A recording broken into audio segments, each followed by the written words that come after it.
본 방송에서 제공하는 투자 정보는 투자 판단에 대한 조언입니다. 방송에서 제공하는 주식의 가치, 가격 상승 및 하락에 대해서는 방송사에서 보장하지 않습니다. 출발 증시 와이드 헤드라인입니다. 다음 달 5일 미국 대선이 일주일 앞으로 다가온 가운데 가상화폐 대장주인 비트코인 가격이 뛰고 있습니다. 현지 시간 29일 미 가상화폐 거래소 코인베이스에 따르면 비트코인 가격은 전 거래일 대비 3.8% 상승한 72,300달러 선으로 한때 73,600달러까지 뛰었습니다.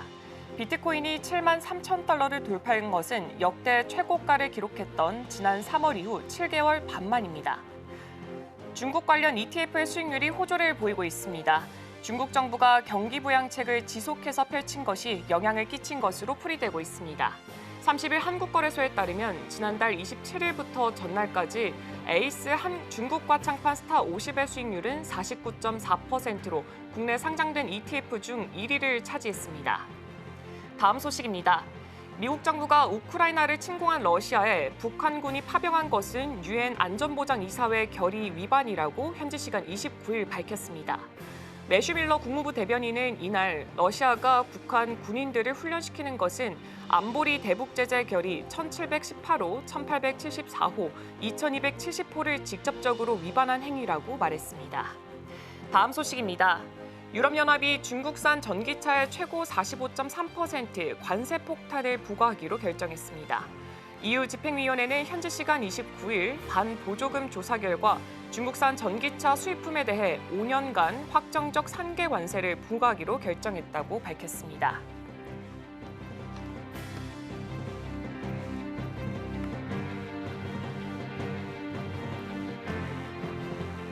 성공 투자를 향해 출발하는 힘찬 발걸음, 매일 아침 증시와이드가 함께합니다. 안녕하세요. 진행을 맡은 오은비입니다.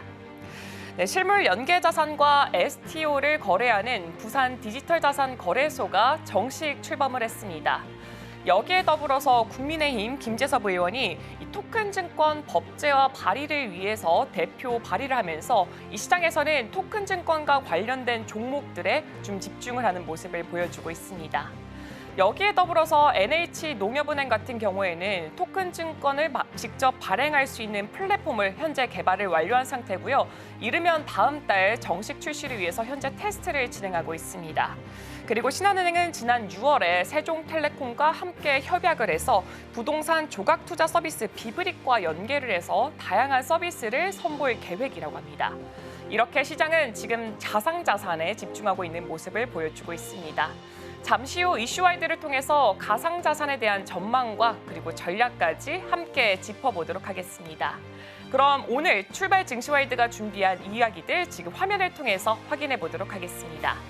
오늘도 다양한 이야기들이 준비가 되어 있습니다. 이지은 대표의 이슈와이드에서는 가상자산 시대가 개화를 했고 그 대응 전략까지 꼼꼼하게 살펴보도록 하겠습니다.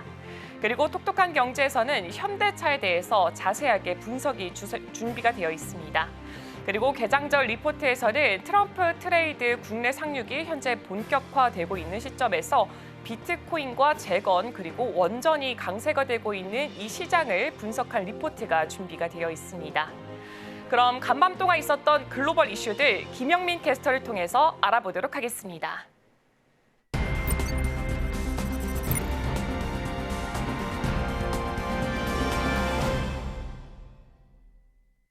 서울경제TV 톡톡한 경제 김영민입니다. 오늘 있을 외신 브리핑 전해드리려고 하는데요. 하나씩 살펴보도록 하겠습니다. 간밤 뉴욕 증시 3대 지수는 혼조세로 마감이 됐습니다. 다우존스만 하락하는 모습이었고요. S&P 500과 나스닥 같은 경우에는 상승하는 모습을 보여줬습니다. S&P 0.16%, 5,832포인트 선에 마무리가 됐고 기술주 중심의 나스닥 지수는 0.78% 상승하면서 18,712포인트 선에 마무리를 지었습니다. 주요 경제 지표들이 엇갈린 흐름을 보여줬고요. 그리고 사실 빅테크의 실적 발표 주간이 이번 주에 다가왔는데 첫 번째 실적이 발표가 되면서 또 알파벳의 깜짝 호실적이 기대를 충족시켜주는 모습이었습니다. 이번 주가 또 첫 빅테크 실적 발표였던 만큼 포문을 잘 열어준 것으로 풀이가 됩니다. 미 10년물 국채 금리는 소폭 하락하면서 마무리가 됐습니다. 4.25%로 마무리를 지었고요. 필라델피아 반도체 지수 2.3% 큰 폭 상승 보여줬습니다. 장 마감 후에 AMD 실적이 또 발표가 됐었는데 시장의 예상치에 부합하는 모습을 보여줬습니다. 그렇지만 이번 분기 매출의 전망 하단이 월가의 예상치를 좀 밑도는 모습 보여주면서 시간 외에서 7% 넘게 하락을 보여주기도 했습니다. 국제유가 하락했습니다. 배럴당 67달러 선에 마무리를 지었습니다. 개별 종목들 위주로 살펴보겠습니다. M7 종목들 애플 상승하고 비롯해서 모든 종목들 상승 흐름 가져갔는데요. 애플은 31일에 실적 발표를 앞두고 있습니다. 로이터는 애플의 중국 내 아이폰 수요가 회복되면서 3분기 아이폰 판매가 3.8% 증가할 걸로 예상했습니다. 매출 역시도 5.7% 증가할 것으로 예상을 했는데요. LSEG가 수집한 분석가들의 추정에 따르면 9월 분기에 아이폰의 범중화권 매출은 6.6% 증가할 걸로 추산이 됐습니다. 하지만 4분기 실적 전망은 애플 인텔리전스의 출시 시기에 따라서는 좀 불확실성이 커 보입니다. 번스타인은 아이폰 16 사이클이 어느 정도 강할지가 12월 분기 그리고 2025 회계연도의 가장 중요한 질문이라고 밝혔습니다. 마이크로소프트 상승했습니다. 1% 넘게 상승을 했는데요. 내일장 마감 후에 실적이 발표되죠. 이런 가운데 마이크로소프트가 구글을 공개적으로 비난했습니다. 마이크로소프트의 경쟁 및 시장 규제 담당 부총고문인 리마 알라일리는 구글이 자사 입지를 약화시키기 위해 그림자 캠페인을 벌이고 있다고 주장했는데요. 구글이 경쟁 당국과 정책 이반자들에게 마이크로소프트의 신뢰를 떨어뜨리고 대중을 오도하기 위해 만들어진 로비 단체를 비밀리에 지원하고 있다라고 주장을 한 겁니다. 다만 구글은 이 같은 마이크로소프트 측의 주장을 부인했습니다.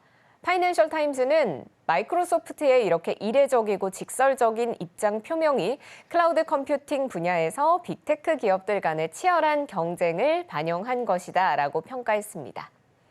엔비디아 역시도 0.52% 상승하는 모습을 보여줬고요. 알파벳 1.78% 상승을 했습니다. 장 마감 후에 실적이 발표됐는데 실적 발표를 앞두고 기대감이 반영이 되면서 큰 폭 상승하는 모습이었습니다. 알파벳의 3분기 LSEG의 예측 실적은 매출 863억 3천만 달러, EPS 1.85달러였는데요. 실제 매출은 882억 7천만 달러, EPS 2.12달러 기록하면서 모두 시장의 예상치를 크게 상회하는 호실적을 기록했습니다. 구체적으로 살펴보면 유튜브 광고 수익 89억 2천만 달러, 구글 클라우드 수익 113억 5천만 달러, 트래픽 인수 비용 137억 2천만 달러로 모두 시장의 예상치를 뛰어넘었습니다. 1%대 상승으로 장을 마쳤지만 이 실적의 여파로 애프터마켓에서 알파벳은 5% 이상의 상승세를 보이면서 거래가 진행되고 있습니다. 아마존 역시도 1% 이상의 상승폭을 보여줬고요. 메타 플랫폼스는 3% 가까운 상승폭을 보여줬습니다. 내일장 마감 후에 실적 발표가 예정이 돼 있죠. 이런 가운데 메타가 구글과 마이크로소프트에 대한 의존을 줄이기 위해 AI 기반의 자체 검색 엔진을 개발 중인 것으로 전해집니다. 디인포메이션에 따르면 메타는 자동화된 방법으로 정보를 수집, 분류, 저장하는 웹 크롤링 기능을 이용해서 챗봇이 소셜미디어 이용자의 질문에 대화형으로 답하는 기술을 개발 중인 것으로 전해졌습니다. 브로드컴도 굉장히 큰 폭 상승했는데요. 4% 넘는 상승을 기록했습니다. 로이터 통신 보도에 따르면 오픈 AI가 자체 AI 칩을 개발하기 위해서 브로드컴과 TSMC와 논의 중이라고 합니다. 이어서 투데이 해시태그 살펴보겠습니다. 먼저 트럼프 미디어 앤 테크놀로지입니다. 트럼프 후보가 당선될 가능성이 유력하다고 점쳐지면서 그가 지분 57%를 보유한 트럼프 미디어 앤 테크놀로지의 주가가 굉장히 큰 변동성을 보였습니다. 장중에 20% 넘게 오르기도 했는데요. 장을 마칠 때는 8% 정도의 상승률을 그려내면서 51달러 선에 마무리를 지었습니다. 시가총액도 100억 달러를 돌파했습니다. 트럼프 미디어는 오전 9시 36분경에 상승률이 14% 정도를 그려낼 때 큰 변동성 때문에 처음으로 5분간 거래가 정지됐는데 그 이후에도 수차례 거래 중단이 이어졌습니다. 트럼프 테마주로 알려진 TMTG의 주식은 이 거래가 중단된 날만 이달 들어서 5일이나 되고요. 이달에만 195%의 가파른 상승세를 이어가고 있습니다. 이어서 페이팔 살펴보도록 하겠습니다. 3%, 4% 가까운 낙폭을 그려내는 모습이었는데요. 3분기 실적, EPS는 1.2달러로 LSEG 시장 예상치인 1.07달러를 웃도는 모습을 보여줬습니다. 하지만 매출이 78억 5천만 달러, 전년 동기 대비 6% 성장하는 데 그치면서 시장 예상치에 미치지 못하는 모습을 보여줬고요. 그 여파로 주가가 하락하면서 80달러에 장을 마쳤습니다. 페이팔은 4분기에는 낮은 한 자릿수의 성장이 예상되는데요. 분석가들은 매출이 5.4% 성장하면서 84억 6천만 달러 규모 정도일 것으로 예상했습니다. 이번 실적 보고서는 지난 9월 알렉스 크리스 CEO가 취임한 지 1년을 맞이한 후에 처음으로 발표된 보고서인데요. 화요일까지 페이팔의 주가는 올해 36% 상승을 했고 크리스 CEO가 취임한 이후에는 42% 상승했습니다. 크리스는 수익성이 있는 성장을 우선시하고 메타가 신용카드 처리에 사용하는 브레인트리나 결제 앱 벤모 등을 인수하며 수익화를 도모하고 있습니다. 마지막으로 포드모터 살펴볼까요? 10% 가까운 낙폭을 그려냈습니다. 어제 장 마감 후에 시장의 컨센서스를 뛰어넘는 3분기 실적을 보였던 포드가 연간 실적을 낮춰잡으면서 애프터마켓에서는 주가가 급락하는 모습을 보여줬는데요. 오늘 장에서도 큰 폭의 하락 흐름을 이어갔습니다. 8.44% 큰 폭 하락하며 10.41달러로 종가를 형성했습니다. 전망치를 하향 조정한 것이 경쟁사와 갈수록 벌어지는 격차를 보여주는 것으로 해석이 되기 때문인데요. 테슬라의 주가는 실적 발표 후에 폭등했고 GM 역시도 연간 이익 예측치를 상향 조정한 바가 있죠.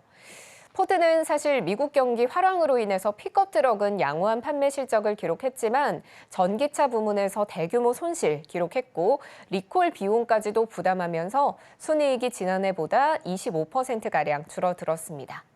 포드의 CFO 존 로런은 컨퍼런스 콜에서 경쟁사들을 앞지르기 위해 속도를 더욱 높일 필요가 있다고 밝혔습니다. 지금까지 아침에 읽는 어젯밤 미증시였습니다.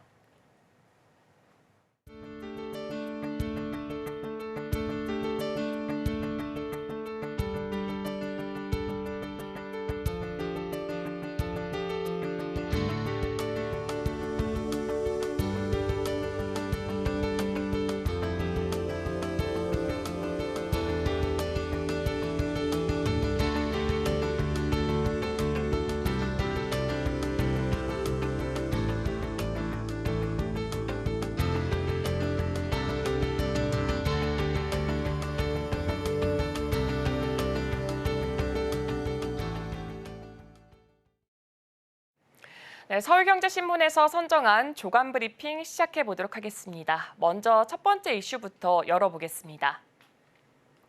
한전 사우디 태양광 수주 눈앞에 두고 있습니다. 가격 경쟁력에서 지금 1순위를 자리하고 있습니다.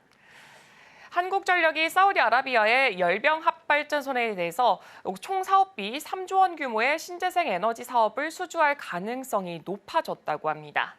사우디 전력조달공사 발표에 따르면 한전은 제5차 국가재생에너지 프로그램 태양광 프로젝트 중에서 4개 사업 중에서 3개 사업의 최종 후보에 오른 상태입니다. 한전은 경쟁사 대비했을 때 낮은 발전 원가를 제시하면서 유리한 고지를 점하고 있습니다. 이번 사업은 민간 자본이 건설한 후에 소유권을 보유를 하고요. 직접 운용을 통해서 투자비를 회수하는 방식으로 진행이 되고 있고요. 각 프로젝트 사업자는 SPPC와 25년간 전력 구매 계약을 체결하게 됩니다. 시장에서는 한전이 안정적인 수익을 기대할 수 있다라고 전망을 하고 있는 상태입니다. 한전은 현재 17개 국가에서 다양한 해외 프로젝트를 수행하고 있고요. 사우디와 UAE, 호주 등으로 이렇게 사업을 점차 더 확대해 나가고 있는 상황입니다. 이런 해외 사업 확대는 한전의 재무 정상화에도 기여할 것으로 보여지고 있습니다. 올해 3분기 한전의 영업이익은 전년 동기 대비했을 때 57% 증가를 한 3조 1천억 원으로 추정이 되고 있고요. 산업용 전기요금 인상 효과가 만약에 반영이 될 경우 4분기에도 흑자 기조를 계속해서 유지할 전망입니다. 전반적으로 한전의 영업이익 추이와 전망을 좀 살펴보자면요.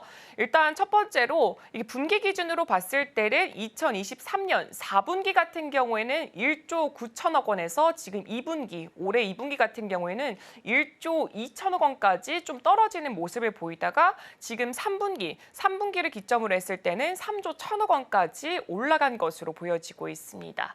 그리고 전반적으로 사우디 태양광 발전에 대해서 기업 개요를 좀 더 살펴보자면요. 발주처 같은 경우에는 사우디 전력조달공사입니다. 그리고 프로젝트 규모를 봤을 때는 알사다위 등 지금 3,700메가와트나 된다라고 볼 수가 있을 것 같고요. 총 사업비는 3조 300억 원으로 측정이 되어 있습니다. 구조를 좀 더 살펴봤을 때는 건설 후에 책임 운영 방식으로 운영될 예정이고요. 조금 더 살펴봤을 때는 발주처와 25년간 전력 구매 계약까지 함께 체결이 된 상태입니다. 다만 누적 적자 41조 원을 해소하기에는 여전히 조금 부족한 상태로 보여지고 있고 일부 전문가들은 향후에 일반용 그리고 주택용 전기요금 인상 가능성까지도 함께 제기하고 있습니다. 정부는 추가 요금 인상 여부를 상황을 조금 더 지켜본 뒤에 결정을 할 계획이라고 합니다. 이어서 두 번째 이슈 열어보겠습니다. LG 베트남에서 가전까지 개발을 합니다. 종합 R&D 거점으로 베트남을 선정을 했다고 합니다. LG전자가 베트남의 R&D 거점에서 전장 소프트웨어 개발을 담당하던 역할을 가전 웹 OS까지 확대를 했습니다. 이를 통해서 현지 완결형 사업 구조를 갖추기 위해 이 베트남을 비롯해서 동남아 시장에서 연구와 인재 육성까지 현재 박차를 가하고 있습니다. 베트남 R&D 법인인 이 LG전자 개발 베트남은 리빙 솔루션, 키친 솔루션 등 가전 사업까지 현재 연구 영역을 확대했고요. 연구 인력도 연말까지 1,200명 이상으로 충원을 할 계획입니다. 2019년 대비 5년 만에 연구 인력이 6배나 증가한 수치고요. 현지 인재 육성을 위해서 하노이 산업대와 협력을 하고요. 자체 교육 프로그램을 현재 운영하고 있습니다. LG전자는 연구 역량 강화를 위해서 동남아 타깃 모델 개발을 하고 또 품질과 비용, 납기 방식을 수립해서 원가 경쟁력을 확보하고 있는 상태입니다.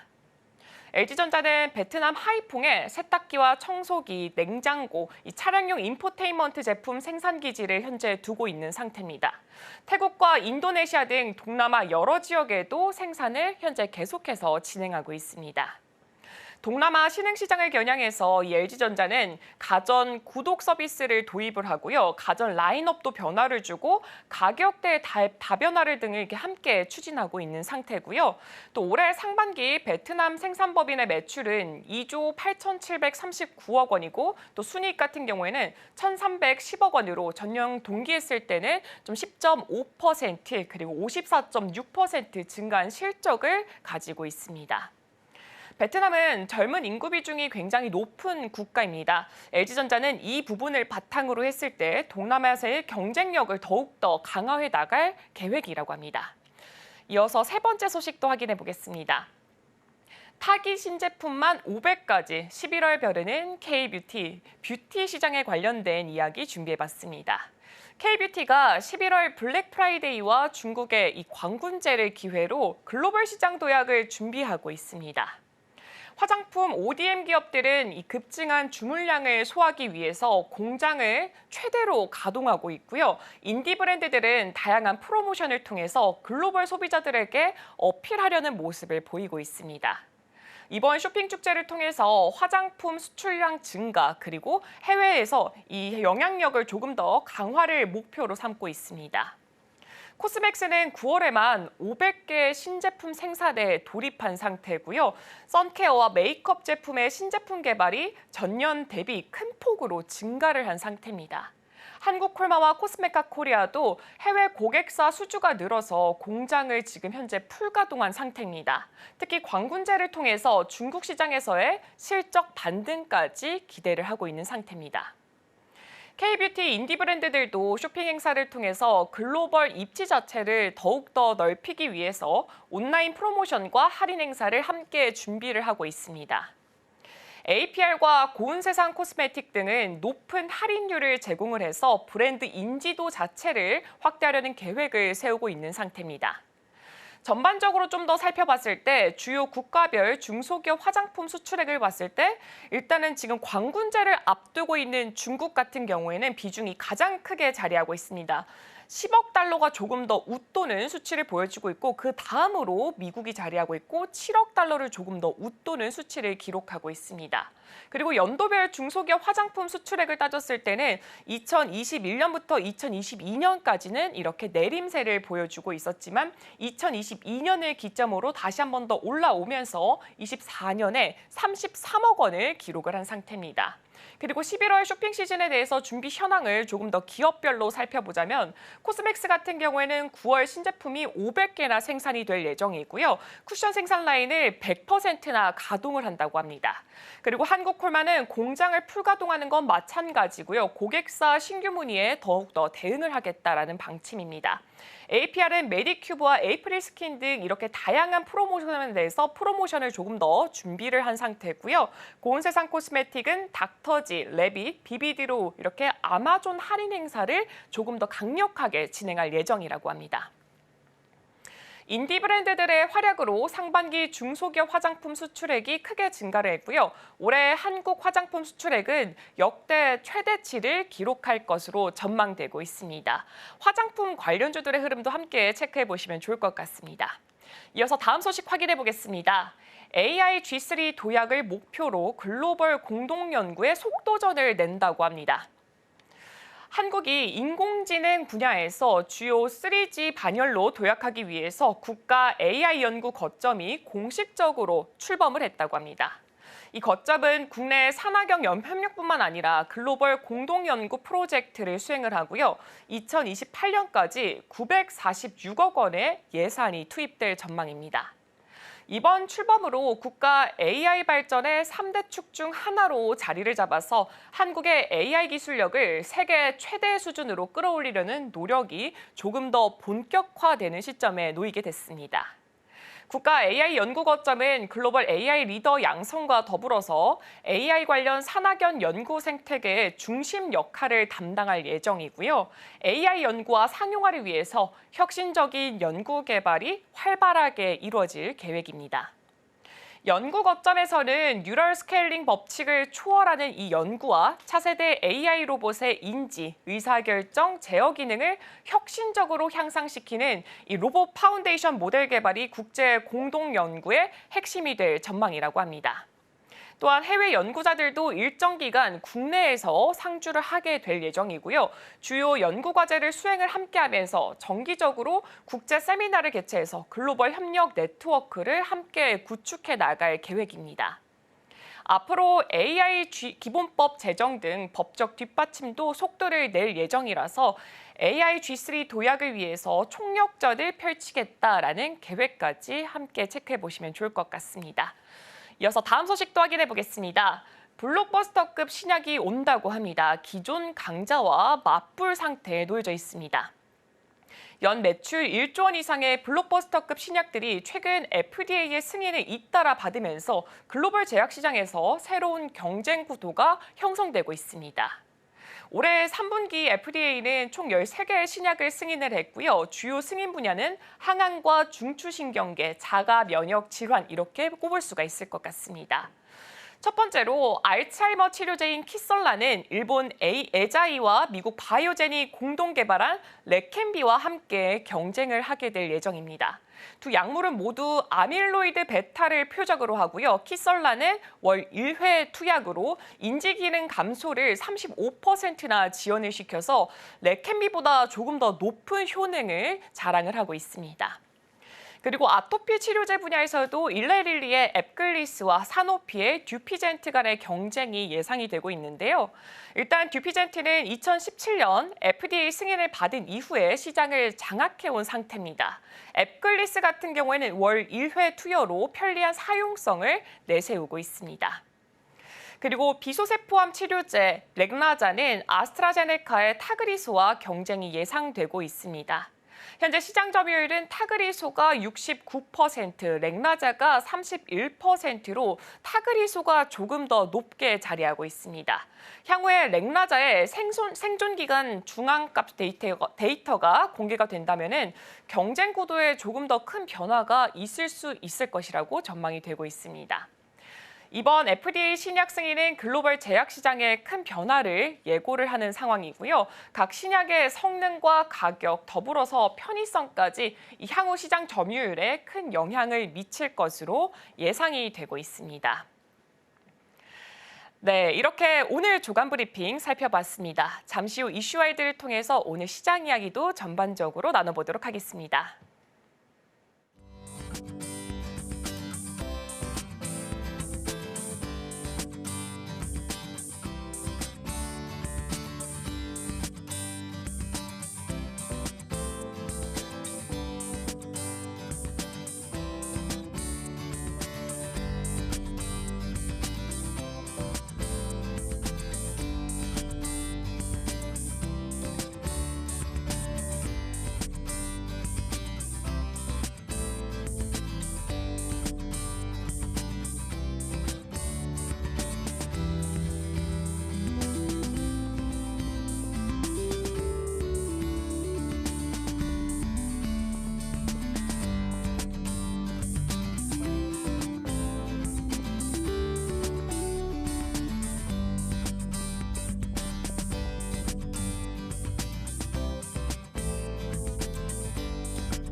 네, 수요일 이슈와일드 출발해 보도록 하겠습니다. 오늘은 이지스탁 이지은 대표와 함께합니다.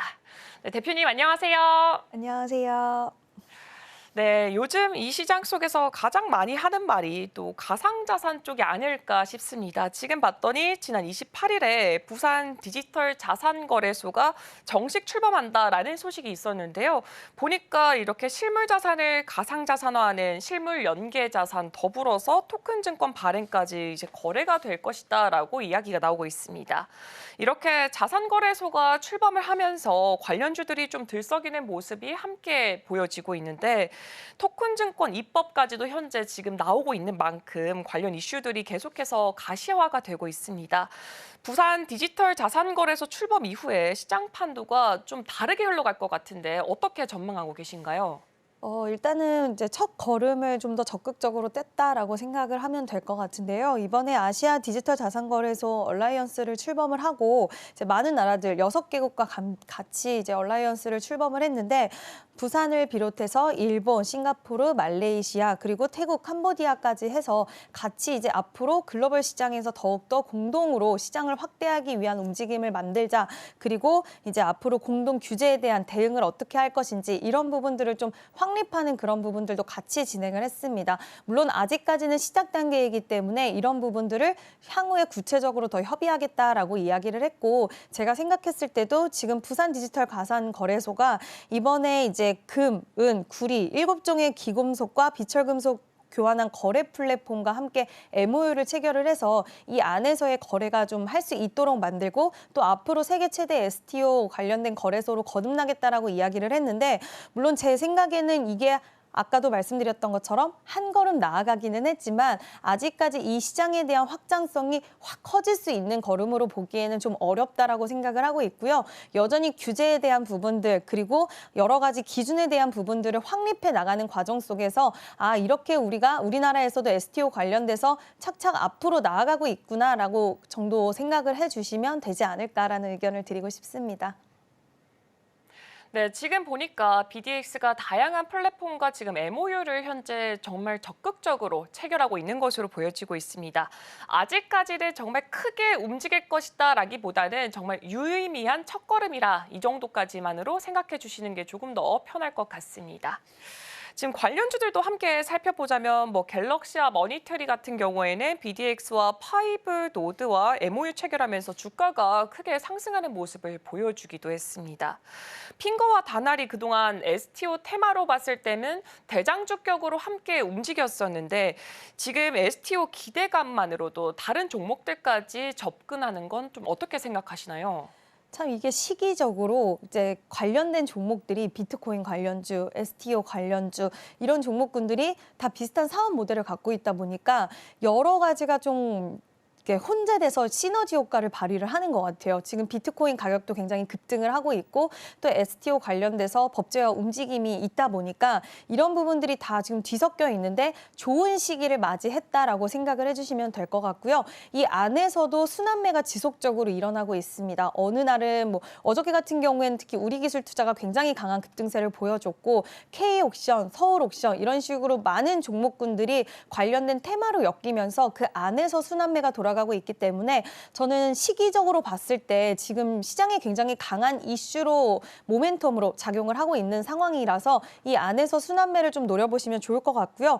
특히 핑거 같은 경우엔 어제 CBDC 관련된 이슈도 있었는데 이와 또 연결고리를 갖고 있는 기업이기도 합니다. 지금 갤럭시와 머니터리도 또 비트코인 관련된 모멘텀, 자체 블록체인과 가상 자산에 대한 사업을 전개하고 있는 기업이라서 여러 가지 모멘텀들이 뒤섞여 있는 상황이기 때문에 이 안에서 순환매를 좀 활용해 보시면 좋을 것 같고요. 지금 말씀하신 핑거, 다날도 있겠지만 갤럭시아 그룹주들 그리고 K옥션, 서울옥션 또 우리기술투자, 하나투자증권 이런 종목군들 다 이 안에서의 좀 공략 노려보시는 게 좋지 않을까라는 의견 드리고 싶습니다.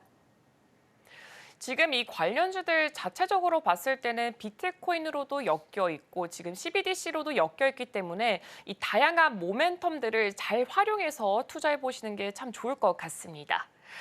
그럼 이어서 CBDC 이야기가 나왔으니까 CBDC 쪽으로 조금 더 살펴보자면 금융권 CBDC 인프라 검증이 점점 더 지금 수면 위로 올라오게 되고 있습니다. 은행주들에 대해서 관심이 굉장히 크게 작용되고 있는 시점인데요. 지금 이 상황에서 CBDC와 관련을 했을 때 기술 관련주를 보는 게 맞을까요? 혹은 은행 관련주를 보는 게 맞을까요? 정말 투자자들이 굉장히 헷갈려하고 있더라고요. 대표님이 생각했을 때는 어느 쪽에 좀 더 포커스를 맞추는 게 나을까요? 어제도 또 이슈가 나왔습니다. 어제 이슈 때 움직였던 종목들을 보는 게 맞다라고 생각을 해요. 시장에서는 CBDC 관련된 이슈가 나왔을 때 움직이는 종목들이 거의 특정 종목들이 있거든요. 근데 아니나 다를까 어제도 그 종목들이 굉장히 강한 시세를 보여줬는데 어제 또 신한은행이 배달의 빈 땡겨요를 통해서 내년 초에 시행될 한국은행 발행 CBDC 실거래 테스트에 참여한다라는 소식이 있으면서 결국에는 이와 관련돼서 앞으로의 시스템적인 부분들, 플랫폼적인 부분들과 이런 기업들이 더 움직임을 가져갔는데 대표적으로 KCS, 그리고 KCT, 로지시스, 한네트 이런 종목들이 항상 움직이는 종목군들이 움직였는데 어제 좀 대표적인 강한 종목들은 KCS와 KCT는 그래도 거래량이 어느 정도 들어오면서 시세에 대한 연속성을 좀 보여주기는 했는데 그러니까 강하게 장 초반과 후반까지 어느 정도 윗꼬리가 달리긴 했지만 그래도 좀 유지하는 모습을 보여줬지만 이 안에서 한네트라던가 이런 기업들은 굉장히 음봉으로 마감을 하면서 좀 시세에 대해서는 아직까지 CBDC는 그렇게 시장에서의 주목도가 저는 상대적으로 강하지는 않다라고 생각이 들어서 이 관련주들을 가지고 계신 분들은 진행 사항이 여전히 잘 되고 있고 아직은 테스트 기간이긴 하지만 지금 테스트가 계속 되고 있는 과정 속에서 보유하신 분들은 계속 지속적인 보유 관점이 유지가 되겠지만 신규로 투자하시는 분들은 지금은 살짝은 저는 조금 더 지켜보신 다음에 추가적인 거래량이 유입되는지 그리고 어제의 시세가 오늘도 이어지는지 이런 흐름들을 좀 체크를 하셔야 되지 않을까라는 의견을 드리고 싶습니다. 네, 아직까지는 CBDC 쪽에는 주목도가 낮은 것으로 보여지고 있습니다. 아무래도 토큰 법제화 이슈가 한번 일어나면은 그래도 토큰 법제와 관련 종목들은 큼직큼직하게 움직였지만 CBDC 쪽은 어제장만 보더라도 그렇게 큰 움직임은 포착이 되지 않고 있습니다. 보유하신 분들은 지속해서 보유하는 관점 유지하시면 좋을 것 같고요. 신규로 투자하실 분들은 관련 이슈들이 잘 나오고 있는지 그리고 그 종목들이 계속해서 시세를 유지하고 있는지까지 함께 체크해 보시면 좋을 것 같습니다.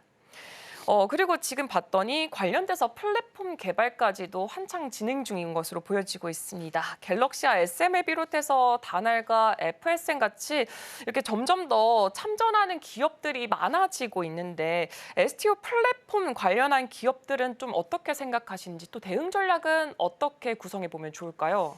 네, 일단은 진짜 신기한 게 이쪽 관련된 종목들이 대부분 다른 이슈랑 또 맞물려 있는 종목들이 많아요. 그러니까 테마가 한 가지가 아니라 1+1으로 붙어 있는 쪽이 많다 보니까 특히 FSM 같은 경우에는 지금 딩고를 보유하고 있는 메이커스의 지분을 딩고 가지고 있는데 지금 메이커스와 워너뮤직과 파트너십을 체결했다라고 해서 최근에 로제 아파트 관련돼서 FSN도 같이 좀 시세가 나왔던 부분도 있습니다. 그러니까 시장에서 이미 그와 관련돼서 주목도가 좀 있는 상황에서 STO에 대한 모멘텀도 같이 붙어주다 보니까 추가적으로 시장에서는 STO 그리고 로제 관련주로 엮여 있다 보니 그에 따른 시너지 효과 좀 기대할 수 있는 부분이 있고요. 다날 같은 경우에는 최근 전환사채를 350억 정도 발행을 했는데 신사업에 투자를 하겠다라고 밝혔습니다. 그 사업의 내용이 결제 그리고 STO 관련된 플랫폼을 좀 더 키우기 위해서 전환사채 발행했다라는 공시가 또 나오기도 했고 갤럭시와 SM은 지금 갤럭시와 머니트리의 지분을 12% 정도 보유를 하고 있는데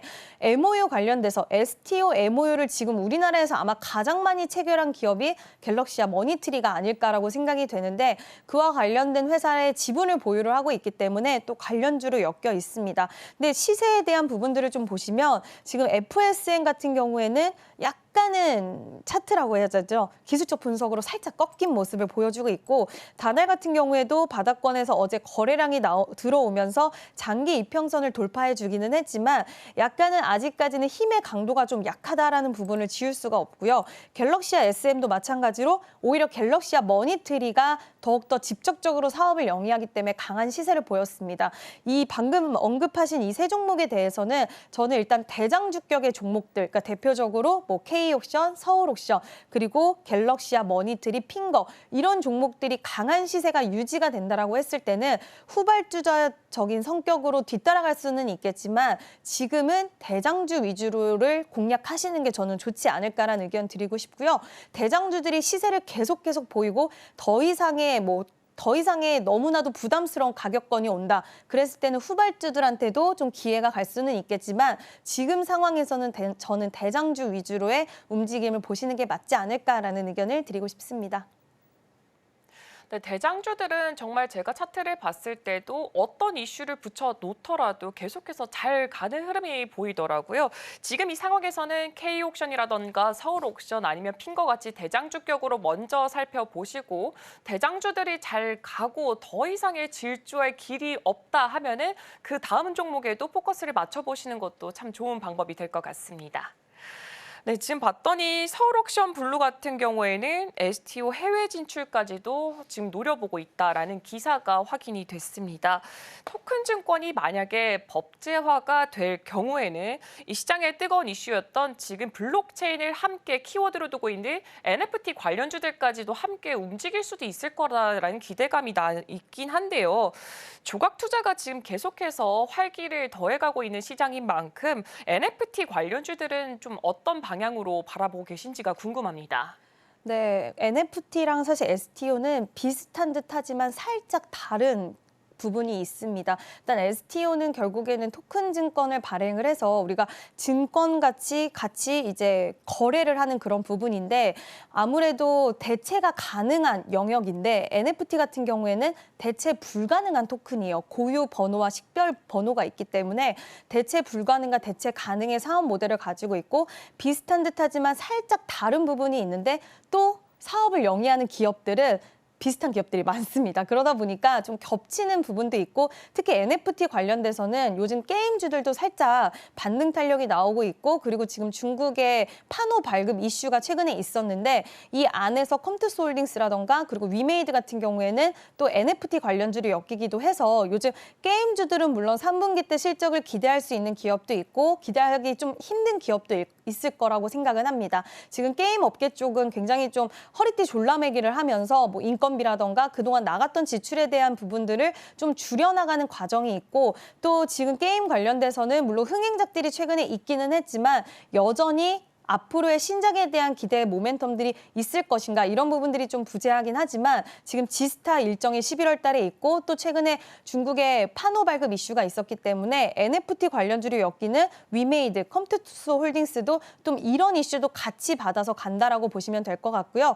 대표적으로 NFT 관련된 기업들은 제가 방금 앞서서 언급했듯이 서울옥션, 핑거, 갤럭시아 머니트리, 다날, 아톤 이런 종목들이 NFT 관련주로 시장에서 분류가 되는데 겹쳐서 관련된 종목들로 엮이는 종목들은 우리가 STO 관련돼서 기대감으로 들어갔지만 또 NFT가 시장에서 STO와 연결고리를 가지고 시장의 확장 기대감이 또 이슈가 계속 쏟아질 수 있다라고 한다면 또 하나의 시너지 효과를 발휘할 수 있다라고 생각을 해주시면 될 것 같습니다. 네, STO 관련주들이 곧 NFT 관련주까지도 될 수가 있다라는 점에 한 번 더 주목해 보시면 좋을 것 같고요.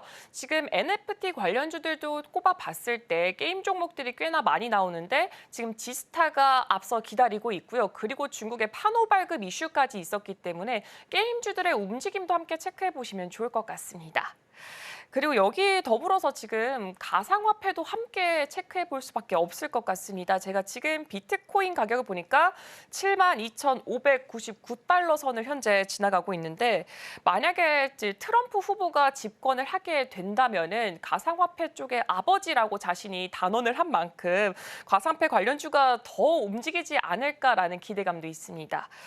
근데 사실 관련성이 높지가 않다. 국내 가상화폐 관련주들은 관련성이 적다라는 말이 나오는 만큼 가상화폐 관련주에 투자기보다는 가상화폐에 직접 투자해라라는 의견도 현재 시장엔 좀 지배적으로 깔리고 있는 느낌인데요. 그럼에도 가상화폐 관련주 쪽에 관심이 있는 분이라면은 과연 어떤 전략을 취해 나가봐야 될까요?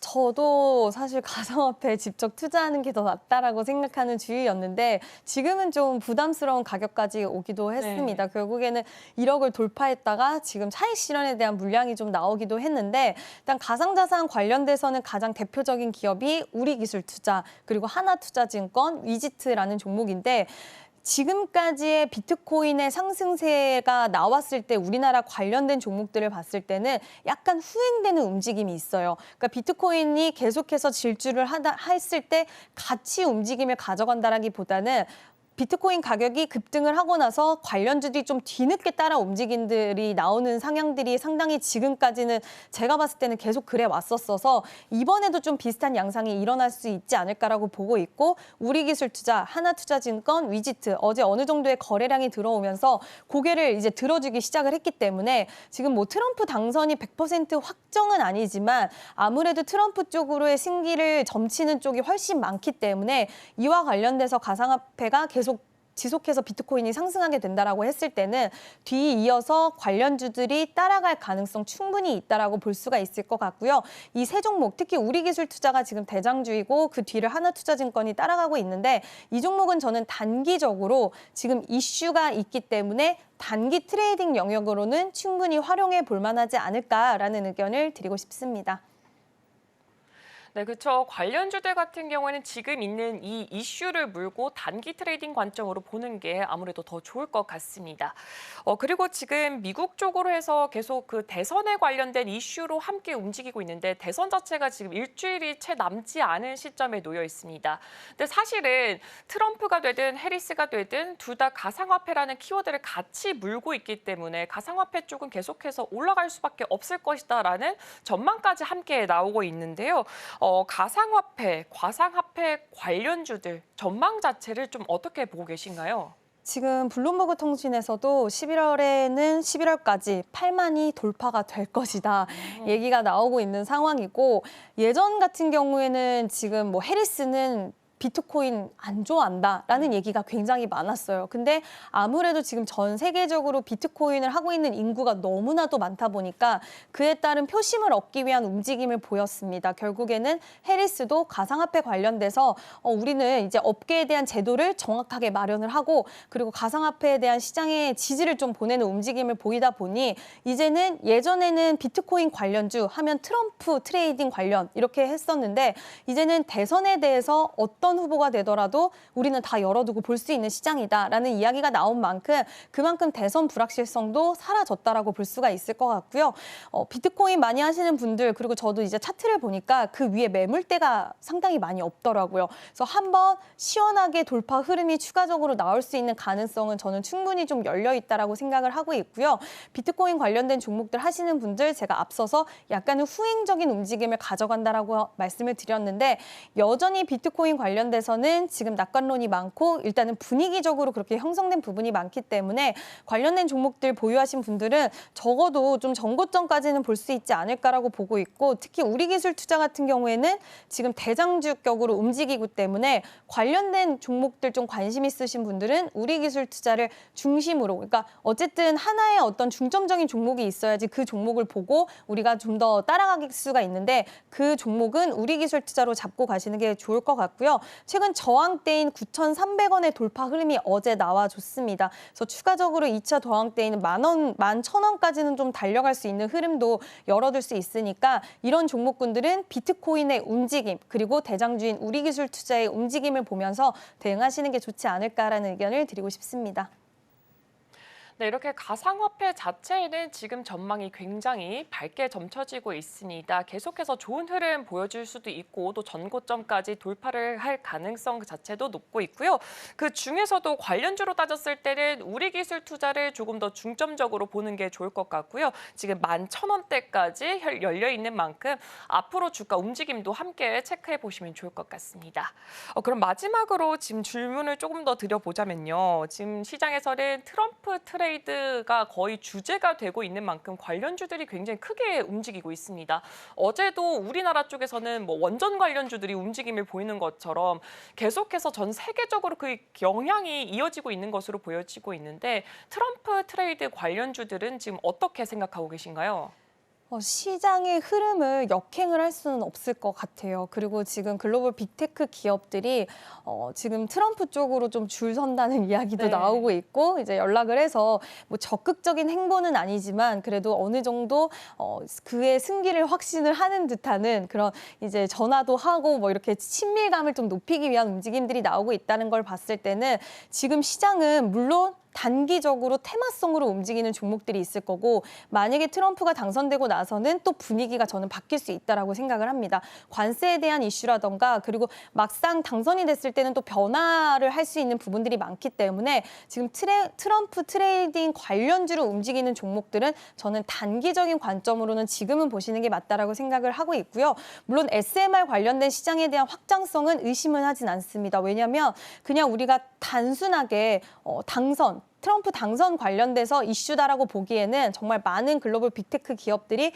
이쪽으로 투자를 하고 있고, 지금 전력 관련돼서 지금 전력 수요를 대응하기 위해서는 원자력에 대한 니즈가 올라갈 수밖에 없는 상황이라고 생각을 할 수밖에 없어서, 관련된 종목군들은 물론 장기적으로도 유효할 수는 있겠지만, 이게 단기적으로 시세가 나온 다음에 어느 정도의 차익 실현이라든지 만약에 당선 이후에 이러한 흔들림적인 부분들이 나올 수 있다라는 판단하에 일단 단기 대응이 첫 번째로 중요할 것 같고요.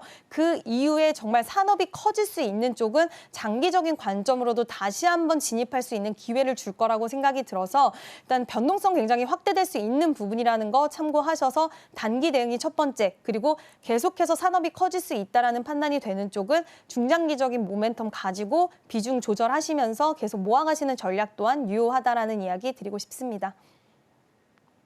네, 현재 시장에서는 트럼프 트레이드라는 주제를 계속해서 가지고 있으면서 관련주들이 크게 움직이는 모습을 보여주고 있습니다.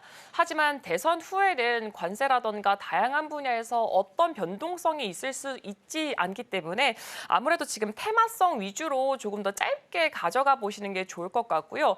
SMR도 지금 트럼프 관련주로 함께 움직이고 있지만 SMR 같은 경우에는 지금 빅테크 기업들이 함께 연기가 되어 있기 때문에 이렇게 굵직굵직한 이슈 조금 더 모멘텀을 크게 가지고 있는 이슈 같은 경우에는 좀 중장기적인 대응까지도 열어보시는 게 좋을 것 같습니다. 그럼 오늘 나눴던 이야기들 다시 한번 화면을 통해서 확인해 보도록 하겠습니다. 네, 이진 대표의 이슈와이드 살펴봤습니다. 가상자산 시대가 개화했습니다. 그 대응 전략을 자세하게 살펴봤는데요.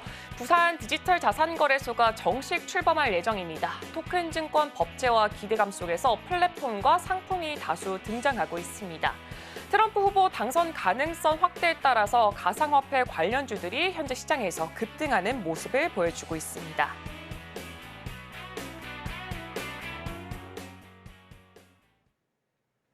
네, 이지은 대표와는 여기서 인사하도록 하겠습니다. 출발 증시와이드는 개장 후에도 계속해서 이어가도록 하겠습니다. 그렇다면 개장 전에 살펴보면 좋을 경제 이야기 김영민 캐스터가 준비하고 있습니다.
서울경제TV 톡톡한 경제 김영민입니다. 투자자들이 지금 가장 궁금해할 이슈를 찾아 그 내용에 대해 파고들어 볼 텐데요.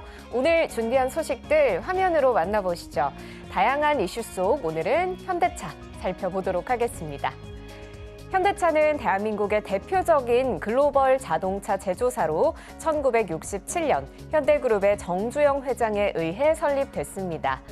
모체는 정주영 회장이 1946년에 세운 현대자동차 공업사와 1947년에 세운 현대토건사인데요. 현대차는 포드와의 합작회사로 출발했는데 포드와의 기술 제휴를 통해서 1968년 11월 울산 조립공장에서 포드의 2세대 모델인 현대차 최초의 자동차인 코티나를 만들었습니다. 이어 1975년에는 국내 최초의 독자 개발 모델인 포니를 양산하며 국내 자동차 대중화의 발판을 마련했죠. 포니는 1986년 누적 100만 대 생산을 돌파한 데 이어서 1976년 한국 승용차 최초로 에콰도르 등의 해외 수출을 이뤄냅니다. 1986년에는 국내 첫 전륜구동 승용차인 포니 엑셀을 자동차의 본고장이라고 할 수 있는 미국에 수출했는데요. 포니 엑셀은 합리적인 가격과 경제적 연비로 인기를 끌면서 현대차가 국제적으로 성장하는 데 중요한 계기가 됐습니다. 이처럼 포니는 현대차의 시작을 상징하는 아이코닉한 모델로 아직도 회자되고 있습니다. 현대차는 1999년 3월 기아자동차와 아시아자동차를 인수하고 2000년 8월 현대그룹에서 독립해 현재의 현대자동차 그룹을 만들었습니다. 회장은 정주영 회장의 아들인 정몽구 회장이 취임하게 됩니다. 따라서 지금의 현대자동차 그룹은 현대그룹과 완전히 분리된 기업 집단입니다. 이후 현대차는 품질 개선과 기술 혁신에 더욱 주력하면서 국제시장에서의 입지를 강화해 나갔고 2000년대 들어서는 소나타, 아반떼, 산타페 등의 모델을 통해서 글로벌 브랜드로서의 명성을 쌓아 나갔습니다. 이후로도 현대차는 해외 공장에서의 차량 생산을 본격화하며 2013년에 차량 누적 생산 5천만 대를 넘어섰고요. 그리고 이윽고 지난 9월 현대차는 누적 생산 차량 1억 대를 달성하게 됩니다. 이는 1967년 12월 회사 창립 이후 57년 만이자 1976년 수출을 개시한 지 48년 만입니다. 글로벌 완성차 업계에서 누적 생산 대수 1억 대를 넘긴 곳은 도요타, 폭스바겐, GM, 포드, 닛산, 혼다 등 소수에 불과한데요.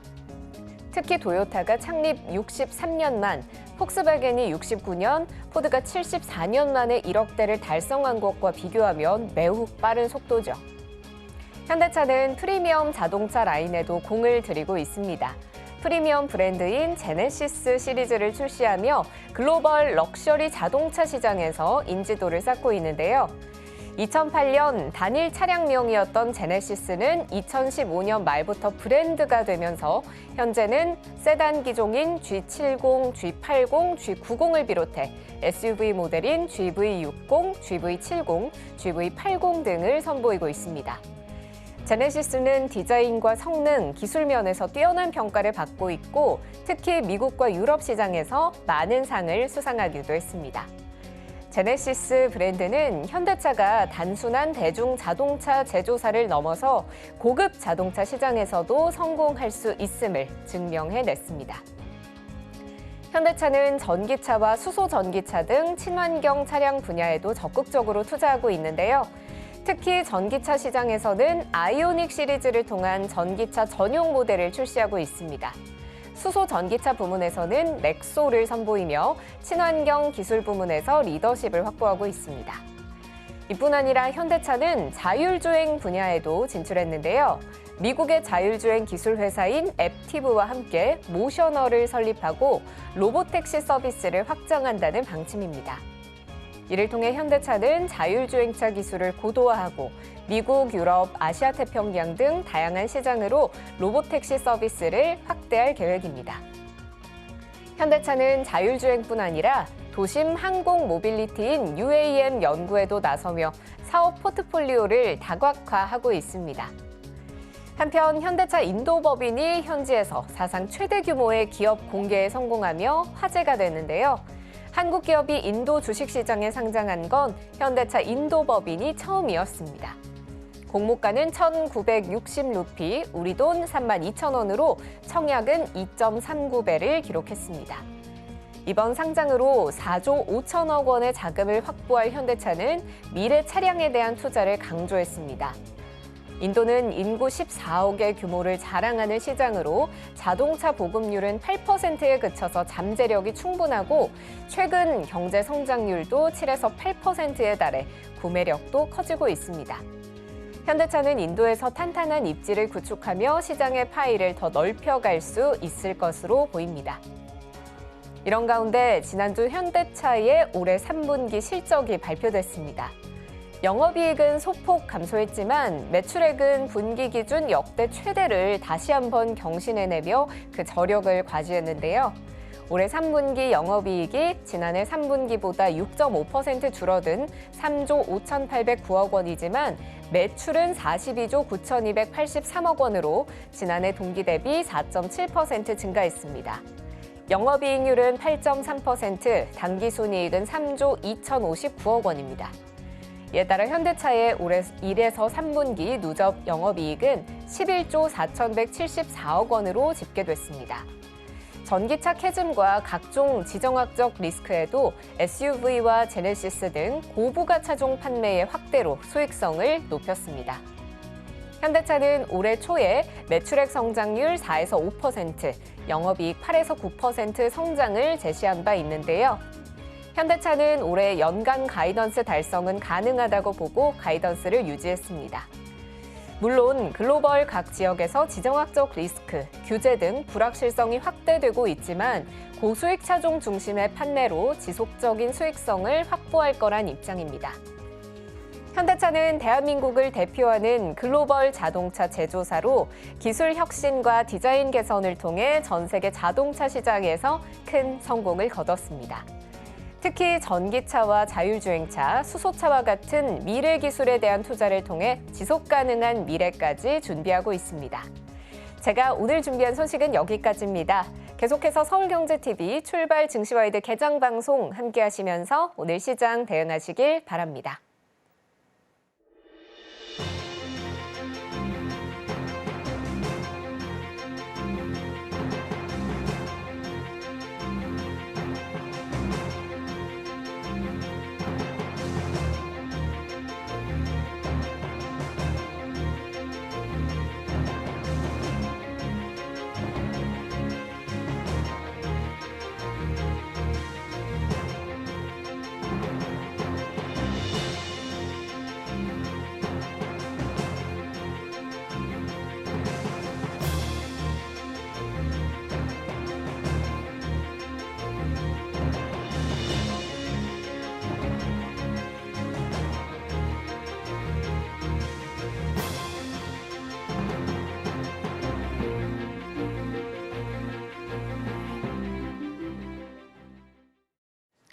네, 개장을 10분 정도 앞두고 있습니다. 우선 간밤에 미국 증시는 혼조세로 마무리가 됐는데요. 다우지수는 떨어졌고요. 나스닥은 사상 최고가를 기록했습니다. 빅테크 기업들 계속해서 실적 장세를 기록하고 있는데요. 어제 우리 증시는 어떻게 마감됐는지 한 줄 요약부터 해보도록 하겠습니다. 네, 트럼프 트레이드 국내 상륙 본격화, 비트코인 재건, 원전주 강세. 여론조사 결과 트럼프 후보자가 지지율에서 더욱더 크게 앞장서고 있다라는 그런 코멘트가 지속적으로 나오고 있습니다. 이에 우리 국내 증시 역시 트럼프 트레이드가 조금 더 본격화되는 양상을 보여주고 있는데요. 그에 가장 가까운 친화적인 자산인 비트코인 역시 강세를 기록하면서 7만 달러 선을 넘겼습니다. 지지선이었던 6만 6천 달러를 훌쩍 넘기면서 7만 달러를 더욱더 크게 기록하고 있는 모습이고요. 이에 우리 국내 증시 역시 비트코인 관련주 상승세를 보여주고 있습니다. 특히나 한국은행이 CBDC 발행에 대해서 긍정적인 코멘트까지 보이자 관련 종목 내에서도 순환매가 도는 그런 장세가 연출이 됐었고요. 특히나 트럼프 후보자 전쟁을 종결시키겠다라는 강력한 의지 속에서 재건주 역시 강세를 기록하고 있습니다. 마지막으로 원전 역시 원전과 관련해서 고용을 늘리겠다라는 입장을 표명하면서 국내외 할 것 없이 원전주 역시 강세를 보여주는 그런 하루가 연출이 됐었는데요. 자, 그렇다면 어제 마감 시황 어떻게 마무리가 됐는지 스탁 살펴보도록 하겠습니다. 먼저 코스피입니다. 코스피는 0.21% 소폭 오르면서 2,617포인트에서 장을 마무리했습니다. 코스닥도 0.5% 상승세를 기록하면서 744포인트 선에서 종가 형성인데요. 우선 양 지수가 기분 좋게 빨간불로 장을 마무리했습니다. 그렇다면 어제 우리 증시에서 코스피, 코스닥, 외국인에서 순매도, 순매수, 또 기관에서는 어떻게 나타나는지 화면을 통해서 살펴보시죠. 먼저 외국인과 기관 순매수 탑5부터 살펴보도록 하겠습니다. 2위 고려아연부터 짚어볼 텐데요. 경영권 분쟁 이슈가 가시질 않고 있습니다. 먼저 오늘 고려아연은 긴급 이사회를 개최해서 경영권 분쟁과 관련해서 더욱더 강력한 입장을 표명할 것으로 보여지고 있습니다. 고려아연은 얼마 전 자사주 9%를 취득하고 또 우군인 베인캐피탈 1.41%의 지분을 추가적으로 확보하면서 더욱더 강력하게 2차전 총성을 올리고 있는데요. 고려아연은 5거래일 내내 상승하면서 이제는 150만 원 선을 돌파했습니다. 자, 3위 하나인더스트리얼 솔루션즈도 살펴보도록 하겠습니다. SK하이닉스양 TC 본더 납품에 대해서 더욱더 긍정적인 코멘트가 나오고 있습니다. 이에 어제는 VI가 발동되기도 했는데요. TC 본더는 HBM을 수직으로 쌓아 올릴 때 강력한 접착제 역할을 합니다. 그 전에는 한미 반도체가 독점적으로 공급을 했었다면 이제는 하나인더스트리얼 솔루션즈도 SK하이닉스 하이닉스에 공급할 수 있게 됐다라는 긍정적인 코멘트가 나오고 있습니다. 자, 4위는 두산 에너빌리티고요. 5위는 삼성전자. 외국인이 34거래일 내내 팔다가 이제는 2거래일 연속 사들이는 모습 기록하고 있습니다. 자, 이제 기관으로 넘어가 보겠습니다. 어제 삼성전자는 외국인과 기관 모두 쌍끌이 순매수가 들어왔고요. 3위는 포스코홀딩스, 4위는 KB금융입니다. KB금융 같은 경우에는 밸류업 지수에는 포함되지 않았습니다만 밸류업 대장주로 평가를 받고 있고요. 3분기 실적도 굉장히 잘 나왔고 연말까지 흐름 무난하게 이어갈 것으로 보여지고 있습니다. 자, 이제 순매도로 넘어가 보도록 하겠습니다. 외국인부터 짚어보실 텐데요.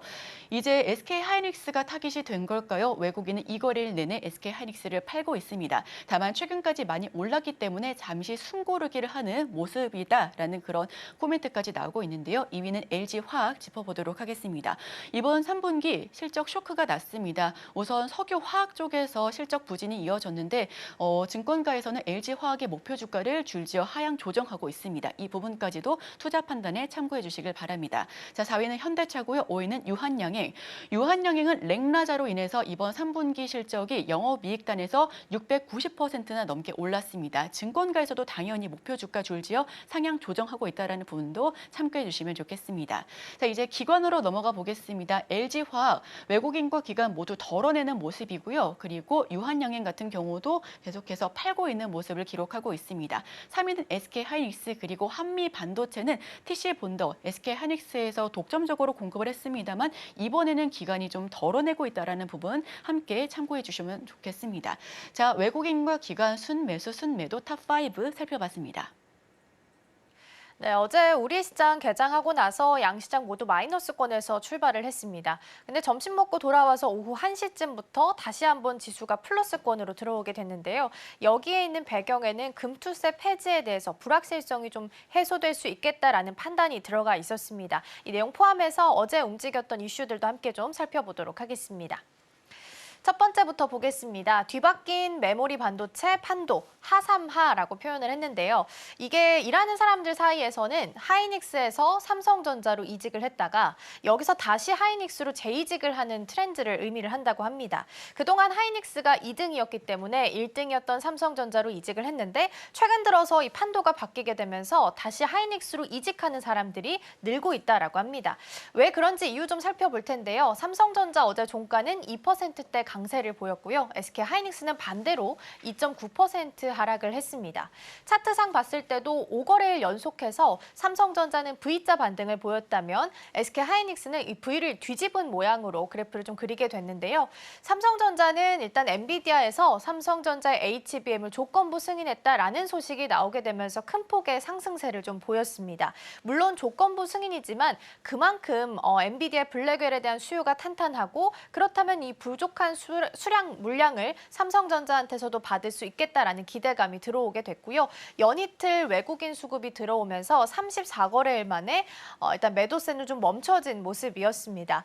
지금 PBR이 한 1.15배 정도 됩니다. 그래서 지난 5년 동안 통틀어서 보더라도 멀티플이 최하단에 있는 수준이라고 합니다. 그래서 가격적으로 봤을 때는 부담도 없는 구간에 놓여 있는 거고요. 그래서 10월 31일에 이제 확정 실적이 나오게 될 거고 그 다음 날에 창립 55주년 행사가 있습니다. 이 자리에서 어떤 코멘트들이 나오게 될지를 조금 더 체크를 해보셔야 될 것 같습니다. 그렇다면 V가 반대로 뒤집어진 채로 5거래를 좀 이어오고 있는 SK하이닉스의 흐름도 좀 보겠습니다. 물론 큰 프레임은 똑같습니다. HBM 압도적 1위 기업이고요. 지금 점유율이 50% 이상, 53%까지 올라왔습니다. 그리고 엔비디아의 엔비디아 우군이죠. 그래서 엔비디아랑 하이닉스랑 TSMC 지금 3자 동맹을 구축하고 있는데 이 역시 여전히 탄탄하게 유지가 되고 있는 상황입니다. 그리고 TSMC랑은 지금 HBM4를 공동으로 개발을 하고 있습니다. 25년 하반기쯤 됐을 때 양산에 들어갈 예정이고요. SK하이닉스가 가지고 있는 최대 지금 장점이 수율입니다. 타 기업들 대비해서 한 10에서 20% 정도 높게 올라오고 있는 상황입니다. 지금 두 주가 차별화가 완전 반대로 뒤집혀지게 됐는데 SK하이닉스 입장에서는 20만 원 선이 가장 큰 또 저항선이 될 수 있어서 안착을 할 수 있을지가 가장 크게 포인트로 작용할 수 있을 것 같습니다. 다음 화면 함께 보겠습니다. 이번에는 SK 하이닉스가 가른 운명, 이 두 기업에 대해서 좀 보겠습니다. SK 하이닉스 입장에서도 TC 본더를 받는 데 있어서 공급망을 좀 다변화하겠다라는 입장을 표명을 하면서 여기에 새로운 경쟁자가 등장을 하게 됩니다. 그게 한화 인더스트리얼 솔루션즈고요. 간단하게 한화 인더로 표현을 좀 해보겠습니다. 한미반도체는 지난 5거래일 동안 주가가 쭉 빠졌습니다. 근데 반대로 한화 인더 같은 경우에는 5거래일 동안 쭉 올라오는 모습을 보이면서 정확하게 반대의 모습을 보였습니다. 그래서 삼성전자랑 SK 하이닉스가 반대인 것처럼 한미반도체랑 한화 인더도 비슷한 흐름을 좀 가지고 있어서 체크를 좀 해보겠습니다. 한미반도체는 최근 실적을 발표했는데 굉장히 잘 나왔습니다. 창사 이래 최대 실적을 달성을 하면서 OP가 YOY 대비해서 무려 3,320.9%가 올라왔습니다. TC 본더를 지금 SK 하이닉스에 직접 지금 독점적으로 납품을 하고 있고 하이브리드 본더도 같이 개발을 하고 있습니다.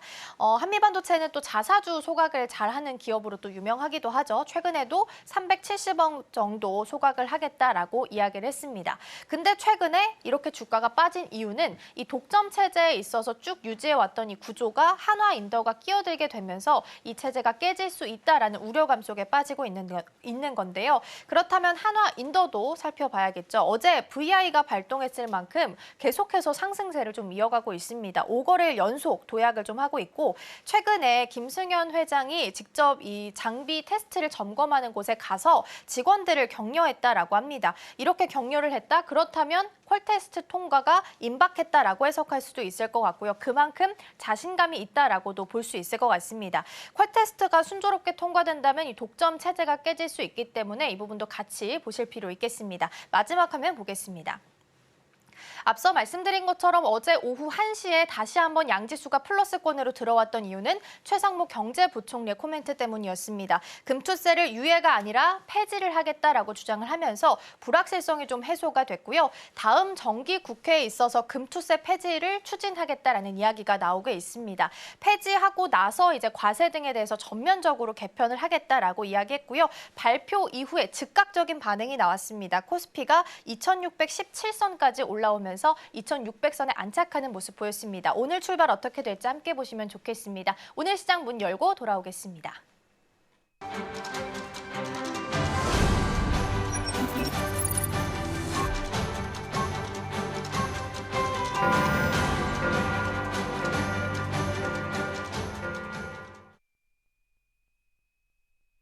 (10월 30일) 수요일 모두 힘차게 열었습니다.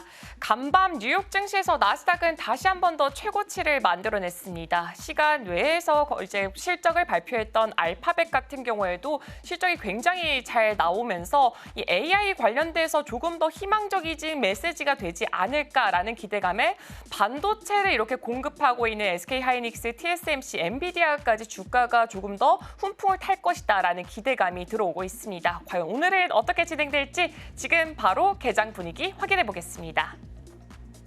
네, 오늘은 양시장이 지금 파란불이 들어와 있습니다. 코스피 같은 경우는 2606포인트 선에서 지금 거래가 진행되고 있고 0.41% 하락 출발하고 있습니다. 그리고 코스닥은 조금 더 낙폭은 얕게 가져가고 있습니다. 0.09% 소폭의 하락세로 출발하면서 743포인트 선에서 개장을 했습니다.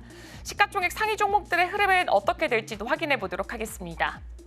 네, 일단 SK 하이닉스는 예상대로 오늘은 빨간불을 켜면서 출발하고 있습니다. 현재 0.05% 상승하면서 19만 400원 선에서 출발했습니다.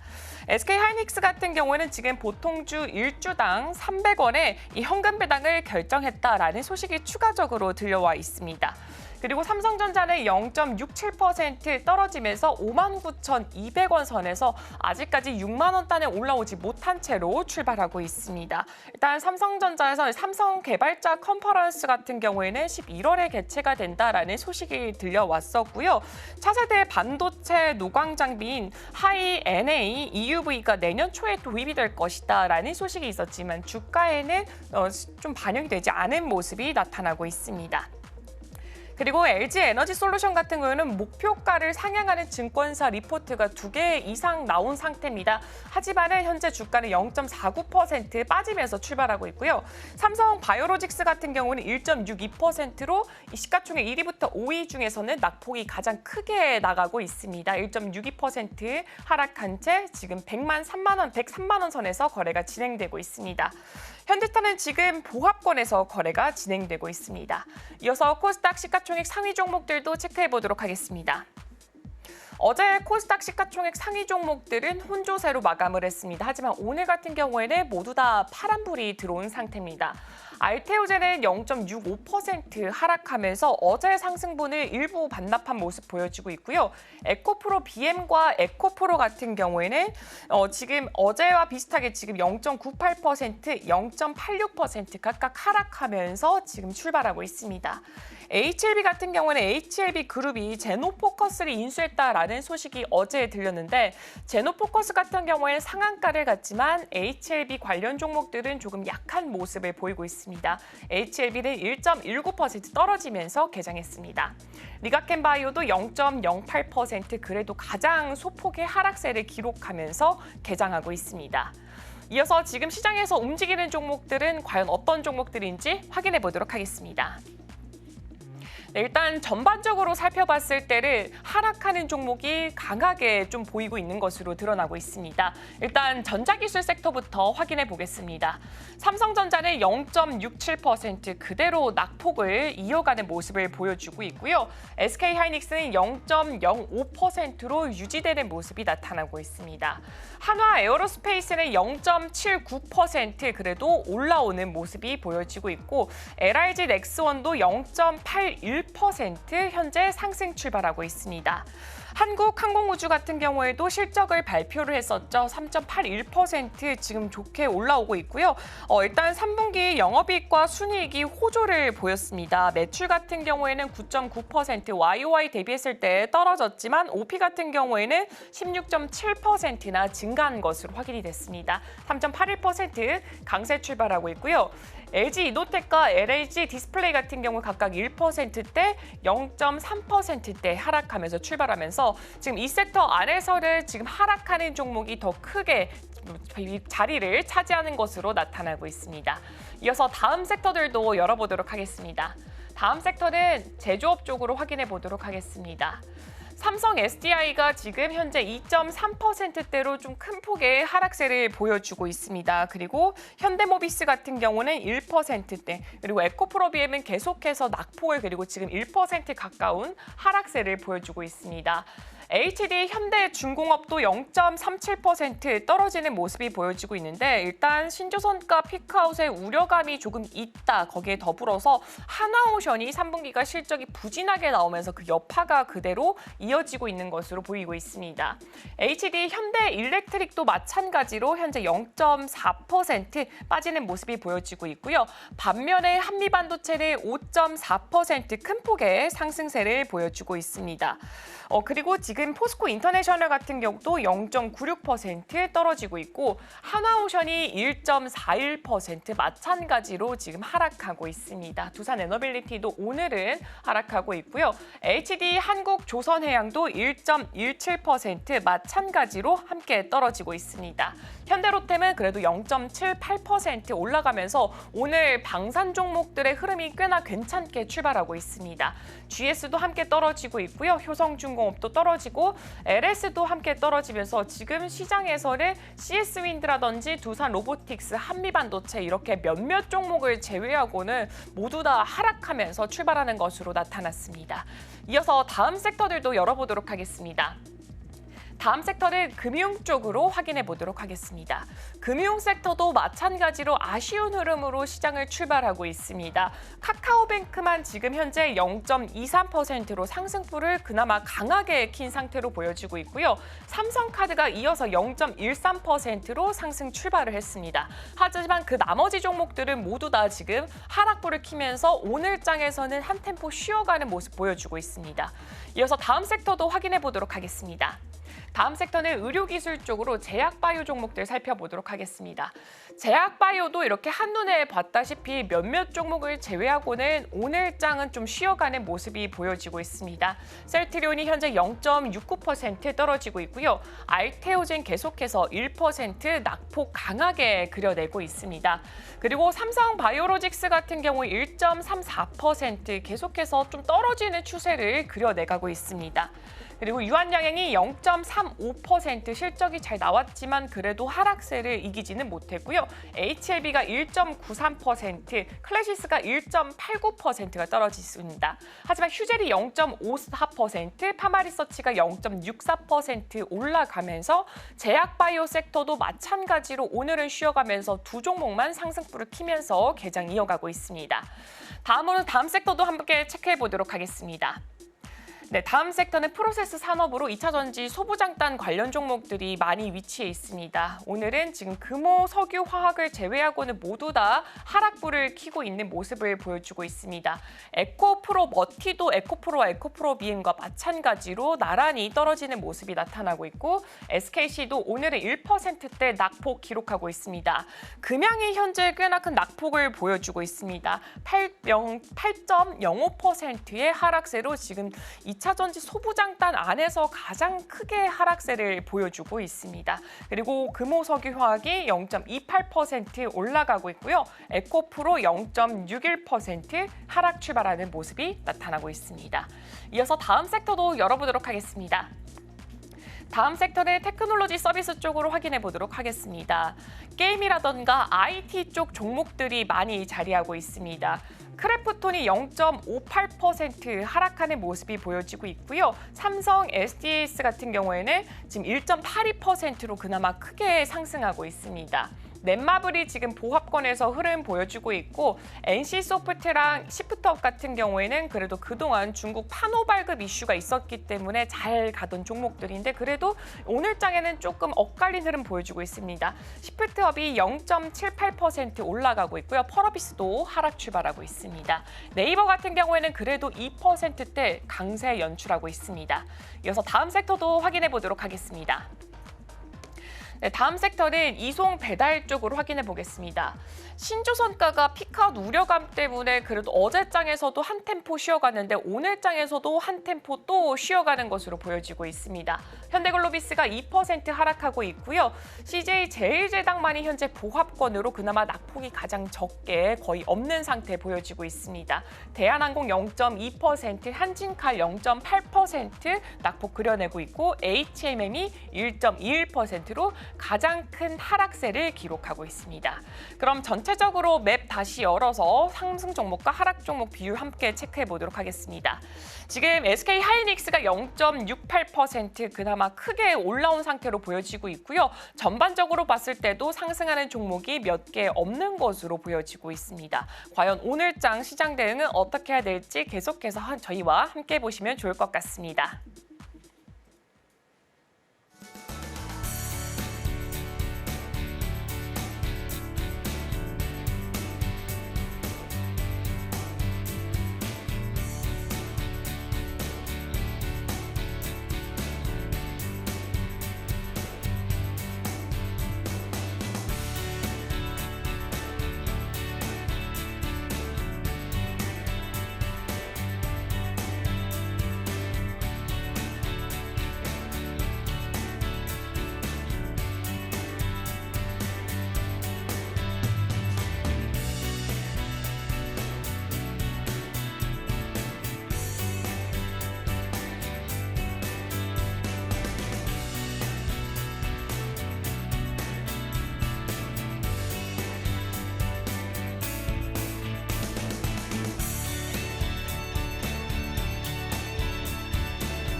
네, 캐스팅콜로 이어가 보도록 하겠습니다. 오늘 도움 말씀에는 오로라 투자자문 이슬희 팀장 자리해 주셨습니다. 팀장님 어서 오세요. 네, 안녕하세요.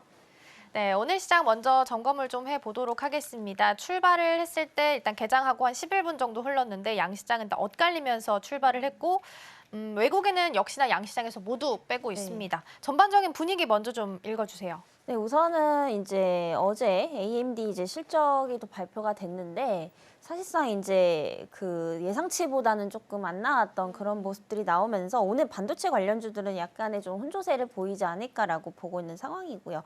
여전히 뭐 수급적인 측면에서 하이닉스 그리고 삼성전자는 조금 더 지켜봐야 되지 않을까 이렇게 좀 판단이 되고 있고요. 물론 이제 AMD가 이제 예상치에 좀 못 맞춰준 그런 이제 상황이지만 그럼에도 불구하고 이번 주 내내 보면은 또 10월 31일까지 봤을 때 빅테크 기업들의 실적이 이제 줄줄이 또 발표가 됩니다. 그래서 뭐 마이크로소프트부터 해가지고 이제 또 우리가 중요한 아마존의 실적 이 부분도 좀 체크를 해보셔야 되기 때문에 아직까지 이제 AI가 견조하지 않다라고 판단을 하는 것은 상당히 좀 무리가 있다라고 저는 좀 보여지고 있는 상황이고요. 결국에는 이제 아마존 쪽에서 어느 정도 이제 AI 규모를 또 이제 투자할 때 상대적으로 규모적으로 좀 확대를 했다라고 한다면 추가적으로 이제 GPU 관련주들 뭐 엔비디아 역시도 사이클이 견조하다라는 의미로 볼 수 있겠고 이에 따라서 또 하이닉스 역시도 묶여서 상승이 좀 나올 수 있는 부분이기 때문에 이번 주 이제 목요일까지 한번 좀 지켜보시는 게 좀 좋지 않을까. 금요일이죠. 금요일까지 한번 보시는 게 좋지 않을까라는 말씀 드리겠고요. 그리고 오늘 이제 상대적으로 코스닥이 좀 강세를 보이는 이유가 결국에 이제 코인이 지금 끝도 없이 상승을 하고 있습니다. 아무래도 이제 트럼프 쪽이 지지율이 상당히 좀 올라가게 되면서 이제 비트코인에 대한 어떤 상승세가 좀 이어질 가능성이 상당히 좀 높다라고 보고 있기 때문에 이런 관련주들도 이제 계속해서 좀 보시면 좀 좋지 않을까라는 말씀 드리겠고요. 오늘 재건주들도 상당히 좀 간세를 보이고 있습니다. 결국에 이제 트럼프 트레이딩이 상당히 좀 유효한 시점이다라고 보고 있기 때문에 지금 여전히 좀 주도 업종이 부재한 상황에서 이런 이제 개별 이슈에 따라서 좀 트레이딩 관점에서 접근을 해보시면 좀 좋지 않을까라는 말씀 드려보도록 하겠고요. 여전히 지금 뭐 한미사이언스라든지 경영권 분쟁 이슈, 그래서 지금 뭔가 이제 개별적으로 좀 뜨는 종목군들만 상승이 좀 나오고 있다라는 점을 감안해 본다면은 대선 이전까지는 대부분의 종목들을 개별적으로 좀 트레이딩 관점에서 전략을 좀 짜보시는 게 좋지 않을까라는 말씀 드리도록 하겠습니다. 네, 말씀해주신 것처럼 코스닥이 오늘은 조금 더 강하게 움직이고 있고요. 코인 관련해서 가상화폐 관련주들이 강세 보이면서 테마 상위에도 이름을 좀 올리고 있습니다. 앞서서 제가 브리핑에서 말씀드린 것처럼 삼성전자랑 SK하이닉스가 한 5거래일 정도 완전 그래프 차트 자체가 반대의 모습이었고 또 한미반도체랑 한화인도도 거의 반대의 모습으로 그려졌었는데 오늘은 또 열어보니까 또 그에도 완전 또 반대예요. 지금 삼성전자가 마이너스권이고 SK하이닉스가 다시 플러스권으로 올라왔고 한미반도체는 5.8% 강세 보이고 하나는 6%대 약세를 보이면서 갑니다. 이렇게 계속 움직이는 걸 보면 지금 수급 줄다리기 하고 있다라고 해석해야 되는 거예요? 네, 우선은 이제 그 같은 반도체 업종 내에서도 좀 줄다리기가 이어지고 있다라고 좀 해석을 해보시면 될 것 같고요. 한미반도체 같은 경우에 제가 저번에도 말씀드렸지만 저가 매수의 기회가 될 수 있다라고 말씀을 드렸습니다. 물론 지금 경쟁사라고 하는 게 한미반도체 같은 경우에 또 이제 그 싱가폴 회사 그리고 하나인더랑도 이제 경쟁사로 지금 계속해서 좀 거론이 되고 있는 상황인데 그때도 말씀드렸지만은 그 두 회사가 지금 본격적으로 납품을 하고 있는 건 아닙니다. 그래서 여전히 이제 팔당 같은 경우에는 한미반도체가 거의 독점적으로 이제 공급을 하고 있다라고 보시면 될 것 같고요. 아직까지는 이 TC본더 관련해서는 이 한미반도체가 독점적인 지위를 좀 가지고 있는 상황이기 때문에 최근에 이제 주가 하락은 상당히 좀 과도하지 않았나라고 보고 있고요. 사실 하나인더 같은 경우에 상대적으로 지금 고평가되어 있다라고 보고 있습니다. 어쨌든 지금 뭔가 하이브리드 본더 쪽을 계속해서 이제 개발을 하고 있는 상황이지만 이게 실질적으로 지금 실적으로 이어질 수 있는 부분들은 당장이 또 아닌 상황이거든요. 그래서 여전히 단기적인 관점에서 보신다라고 한다면 지금 실질적으로 그런 제품을 이제 공급을 하고 있는 회사를 저는 보셔야 되지 않을까라는 관점에서 본다면 여전히 이제 한미반도체에 대한 어떤 매수 관점은 좀 유효하지 않나라고 좀 판단이 되고 있는 상황입니다. 네, 직접적으로도 납품을 하고 있고 독점 체제를 유지하고 있는 기업들 위주로 먼저 보셔야 될 것 같고요. 삼성전자는 오늘 0.34% 하락을 하고 있지만 연이틀 순매수가 찍혔고요. 금액이 크진 않았습니다. 월요일에 한 89억 정도, 화요일이 110억 정도 됐는데 오늘은 그림 봤을 때 차트상을 일단 윗골인 좀 달렸지만 양봉으로 그림이 좀 그려지고 있습니다. 그러면 오늘 순매수에도 이름을 올리고 있거든요. 기관 모두 기관도 있고 외국인도 일단 상위에는 이름을 올리고 있습니다. 그럼 연속성을 좀 기대를 할 수 있을까요? 네, 당분간은 좀 올라가지 않을까라고 보고 있고요. 결국에 근데 이제 상승폭은 다소 좀 제한이 될 수 있다라고 좀 판단이 되고 있습니다. 그래서 최근에 이제 엔비디아 쪽에서 이제 삼성전자 HBM도 검토를 하겠다. 뭐 임시 이제 공급에 대한 부분들에 대해서 언급이 좀 나온 상황입니다. 네, 말 그대로 이제 임시일 뿐이지 아직 이게 또 본격적으로 이제 시장 점유율을 늘려나갈 수 있는 계기가 될지는 한번 좀 체크를 해봐야 되는 부분이기 때문에 아직까지도 이제 HBM 관련해서는 하이닉스 쪽이 조금 더 우위에 있지 않나라고 좀 판단이 되고 있고요.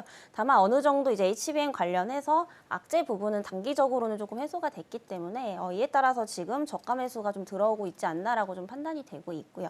드디어 지금 이제 외국인들의 매도세가 좀 멈춘 점은 상당히 좀 긍정적으로 보고 있는 상황입니다. 다만 여기가 완전히 바닥이다라고 하기에는 사실상 전체적인 업황이 지금 좋아지고 있는 거는 또 아니거든요. 그래서 결국에 이제 완제품, 핸드폰 판매량이라든지 추가적으로 이제 파운드리에 대한 어떤 수율 부분들도 상당히 좀 개선을 해야 되는 부분이고 또 이제 레거시에 대한 문제도 아직까지는 전부 해소가 된 상황은 아니기 때문에 상승은 나올 것이나 좀 폭은 그나마 좀 제한이 되지 않을까라고 판단이 되고 있어서 여전히 이제 HBM 관련해서 좀 유망하게 본다라고 하시는 분들은 삼성전자보다는 하이닉스 쪽을 좀 보시는 게 맞지 않나라고 판단이 되고 있고요. 삼성전자는 지금 어느 정도 이제 저가를 조금 다진 상황이긴 하기 때문에 좀 저가 매수의 기회로 삼아 보셔도 좋겠지만 그 어떠한 전고점까지 올라가길 바라는 것은 지금은 좀 무리가 있지 않나라고 좀 판단이 되고 있습니다. 네, PBR로 봤을 때는 최근 5년 동안 멀티플 하단까지 왔다라고 하니까 가격적인 부담은 좀 덜하긴 합니다만 여전히 좀 매수 버튼 누르긴 쉽지 않은 것 같고요. 10월 31일에 확정 실적 나올 거고 컨콜도 진행됩니다. 11월 1일에는 창립기념일 행사도 있어서 이 이틀 동안 어떤 내용이 나오는지에 따라서 주가의 향방도 좀 영향을 주지 않을까 싶습니다. 일단은 이 부분도 같이 체크를 좀 해드리도록 하겠고요. 앞서서 우리 팀장님께서 말씀해 주신 것처럼 트럼프 후보가 약진을 하면서 트럼프 트레이드 관련주들이 좀 움직임 보입니다. 그중에서도 비트코인이 73,000달러 돌파도 했기 때문에 오늘 특히나 더 강세를 보이면서 가고 있는데 트럼프 트레이드 중에서 팀장님께서 좀 유망하게 보는 섹터 여러 가지가 있겠지만 어느 쪽을 좀 가장 유망하게 보세요? 저는 아무래도 이제 코인 쪽이 되지 않을까라고 좀 보고 있는 상황이고요. 아무래도 이제 그 재건 관련주들은 조금 테마 관점에서 접근을 하셔야 되지 않나라고 좀 판단이 되고 있고요. 지금 이제 건설기계나 이제 건축 자재 관련주들이 사실 트럼프 트레이딩으로 엮이면서 최근에 상승이 좀 나오고는 있는 상황이지만 사실상 재무적인 부분에서는 이런 기대감들이 지금 실적으로 연결이 될 수 있을지는 상당히 좀 의문이 들고 있는 상황이기 때문에 오히려 코인 쪽을 조금 더 보시는 게 맞지 않나라고 좀 판단이 되고 있는 상황이고요.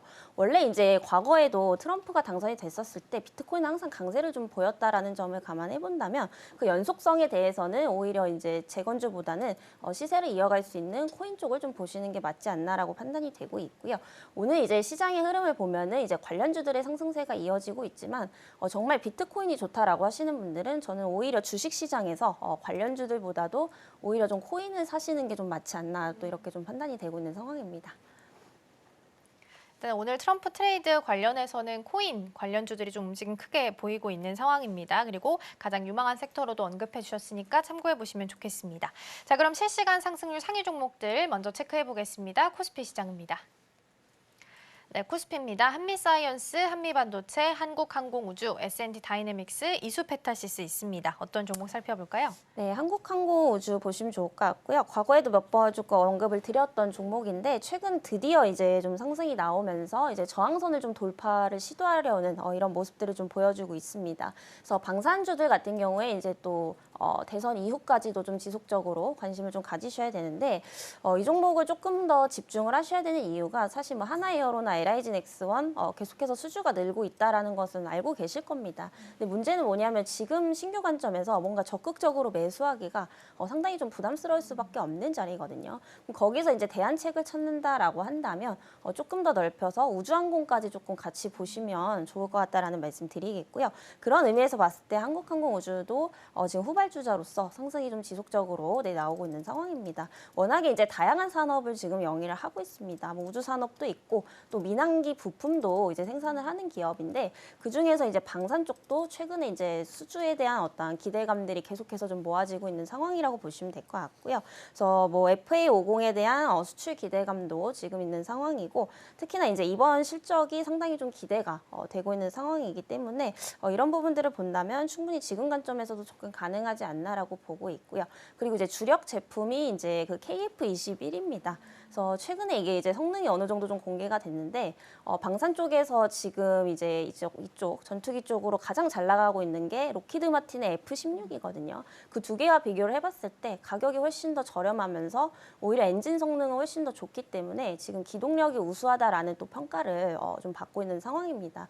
물론 이제 레이더 부품 관련해서는 아직까지 F16보다는 떨어지는 상황이지만 이 기동력 부분이라든지 가성비 측면에서 봤을 때 지금 동남아 쪽에서 이제 러브콜이 들어올 가능성이 상당히 좀 높아지고 있다라고 보시면 될 것 같고요. 실질적으로 지금 필리핀 쪽하고도 계속해서 지금 얘기가 나오고 있는 상황이기 때문에 뭐 이에 따른 기대감까지 합해져 본다라고 한다면 충분히 이제 기대 가치는 더 높일 수 있지 않을까라고 좀 판단이 되고 있고요. 무엇보다 좋은 것은 이제 밸류적인 부담이 상당히 좀 적다라는 겁니다. 그래서 지금 평균 방산업종 PER이 한 27배 정도 된다라고 보시면 되는데 이 한국항공우주는 여전히 뭐 18배, 19배 정도 수준밖에 안 되기 때문에 업종 대비해서도 상당히 좀 저평가되어 있다라는 점에서 지속적인 관심을 좀 가지시면 좋지 않을까라는 말씀 드리도록 하겠습니다. 네, 한국항공우주는 또 어제 장중 연중에 최고가를 달성하는 모습을 좀 보이기도 했습니다. 앞서서 살짝 언급해 주신 것처럼 방산 너무 좋고 오늘 한국항공우주 외국인 순매수 1위기도 하거든요. 근데 방산은 실적 잘 나왔고 수주 탄탄하고 그런 프레임 다 알겠지만 너무 고점인 종목들도 많이 있는 것 같다라는 생각도 좀 들어요. 그러면 이제는 이거를 언제 팔아야 되나라는 고민을 해야 될 시점이 좀 왔을까요? 네, 이제는 이제 저는 근데 상반기까지는 좋을 수밖에 좀 없다라고 보거든요. 내년 상반기. 네. 근데 이제 상반기가 좀 지나고 어느 정도 이제 정권이 만약에 바뀌게 되면서 좀 체제가 굳혀진다라고 한다면 그때부터는 조금 뜸하지 않을까 이렇게 좀 판단이 되고 있어서 지금 상반기까지는 여전히 내년 상반기까지는 좀 유효하지 않을까라고 좀 판단이 되고 있습니다. 그래서 이제 과거의 패턴을 무조건 100% 신뢰해서는 안 되지만은 과거에도 이제 정권이 한 번씩 교체될 때마다 특히 바이든 때도 그랬고요. 그리고 이제 과거에 이제 그 트럼프가 이제 당선이 됐을 때도 보면은 항상 이제 그 당선 이후에 상반기까지는 계속해서 좀 흐름이 좋았던 이제 부분들이 좀 있었습니다. 다만 이제 이게 중반기로 좀 넘어가게 되면서 하반기로 갈수록 모멘텀이 좀 약화되는 그런 상황들이 많이 좀 보여졌었기 때문에 사실 이번에도 좀 비슷한 흐름으로 가지 않을까라고 보고 있고요. 그리고 방산업종 이제 좋은 거는 다 알고 계실 겁니다. 근데 문제는 이제 최근에 우리 방산업종들이 상당히 좀 많이 올랐다라는 점을 좀 감안해 본다면은 어쩔 수 없이 지금 밸류 부담을 좀 느낄 수밖에 없는 그런 구간이라고 좀 판단이 되고 있습니다. 그래서 어느 정도 지금 정권이 교체가 되고 이게 좀 안정화가 되는 이제 내년 상반기 이후의 시점에서는 그때부터는 슬슬 이제 조금 기대치를 내려놓고 어느 정도 좀 수익 실현을 하시는 게 좀 맞지 않겠나라는 말씀 드려보도록 하겠습니다. 네, 내년 상반기까지는 일단 유효하게 좀 바라보셔도 좋을 것 같습니다. 오늘 코스닥 시장 안에서는 어떤 종목들 움직이는지 살펴보도록 하겠습니다.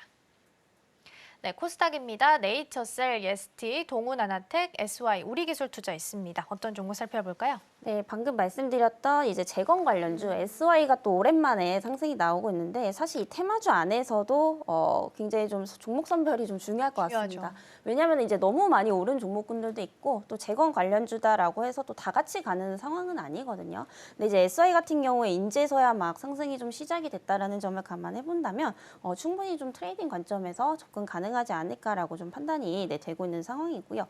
만약에 이제 해리스가 당선이 된다라고 한다면 사실 재건 관련주들은 다시 한번 이제 조정이 좀 크게 나올 수밖에 없거든요. 그래서 그런 이제 상황적인 부분들을 체크를 하시면서 대응을 하신다라고 한다면 충분히 좀 좋은 결과가 있지 않을까라고 보고 있고요. 우선 여론 자체는 지금 트럼프 쪽이 훨씬 더 좀 우세하다라고 지속적으로 좀 말이 나오는 상황이기 때문에 지금 이제 트럼프 관련주, 트럼프 미디어도 계속해서 좀 상승이 나오고 있습니다. 그래서 어쨌든 지금 단기적으로 우리가 수익을 내려면 이런 이제 시장의 어떠한 분위기를 좀 쫓아갈 수밖에 없다라는 점을 봤을 때 충분히 지금도 트레이딩 관점에서 좀 유효하지 않을까라고 좀 판단이 되고 있는 상황입니다. 네, 재건주는 또 워낙 시총이 작은 종목들이 많아서 변동성이 좀 크다라는 특징도 있죠. 그렇기 때문에 특히나 옥석 가리게 해서 점검을 해보시는 게 가장 또 중요한 포인트가 될 것 같습니다. 오늘 우리 시장 안에서 어떤 테마들이 좀 움직이고 있는지 이어서 함께 살펴보겠습니다. 첫 번째로는 반도체 자리하고 있습니다. 여전히 우리 시장 안에서 가장 큰 줄기 중에 하나가 또 반도체전인데요. 자리를 좀 잘 못 잡고 있다라는 부분이 아쉽긴 한데 삼성전자는 그래도 이제 월요일에 34거래일 만에 외국인 순매수가 좀 들어오면서 연이틀 이어지고 있고 오늘도 가수급상 일단 상위에는 좀 자리를 하고 있습니다. 기관도 마찬가지고요. 그래서 오늘 종가엔 또 어떻게 수급이 좀 찍히게 될지도 체크를 해보셔야 될 것 같습니다. 두 번째 열어보겠습니다. 두 번째는 가상화폐입니다. 트럼프 트레이드의 또 대표적 섹터 중에 하나로 들어가 있는 상황이고 트럼프가 약진하면서 관심받고 있고요. 특히나 어제는 비트코인 가격이 73,000달러를 돌파를 했다라는 소식도 여기에 좀 같이 힘을 좀 보태주고 있습니다. 오늘 상단 테마에 좀 이름 많이 올리고 있고요. 세 번째도 열어보겠습니다. 세 번째는 의외로 오늘 카지노가 좀 강하게 움직이고 있습니다. 아무래도 로이터 보도에 따르면 다음 주에 중국 쪽에서 10조 위안 정도 부양책을 발표할 가능성이 있겠다라는 이야기가 나왔습니다.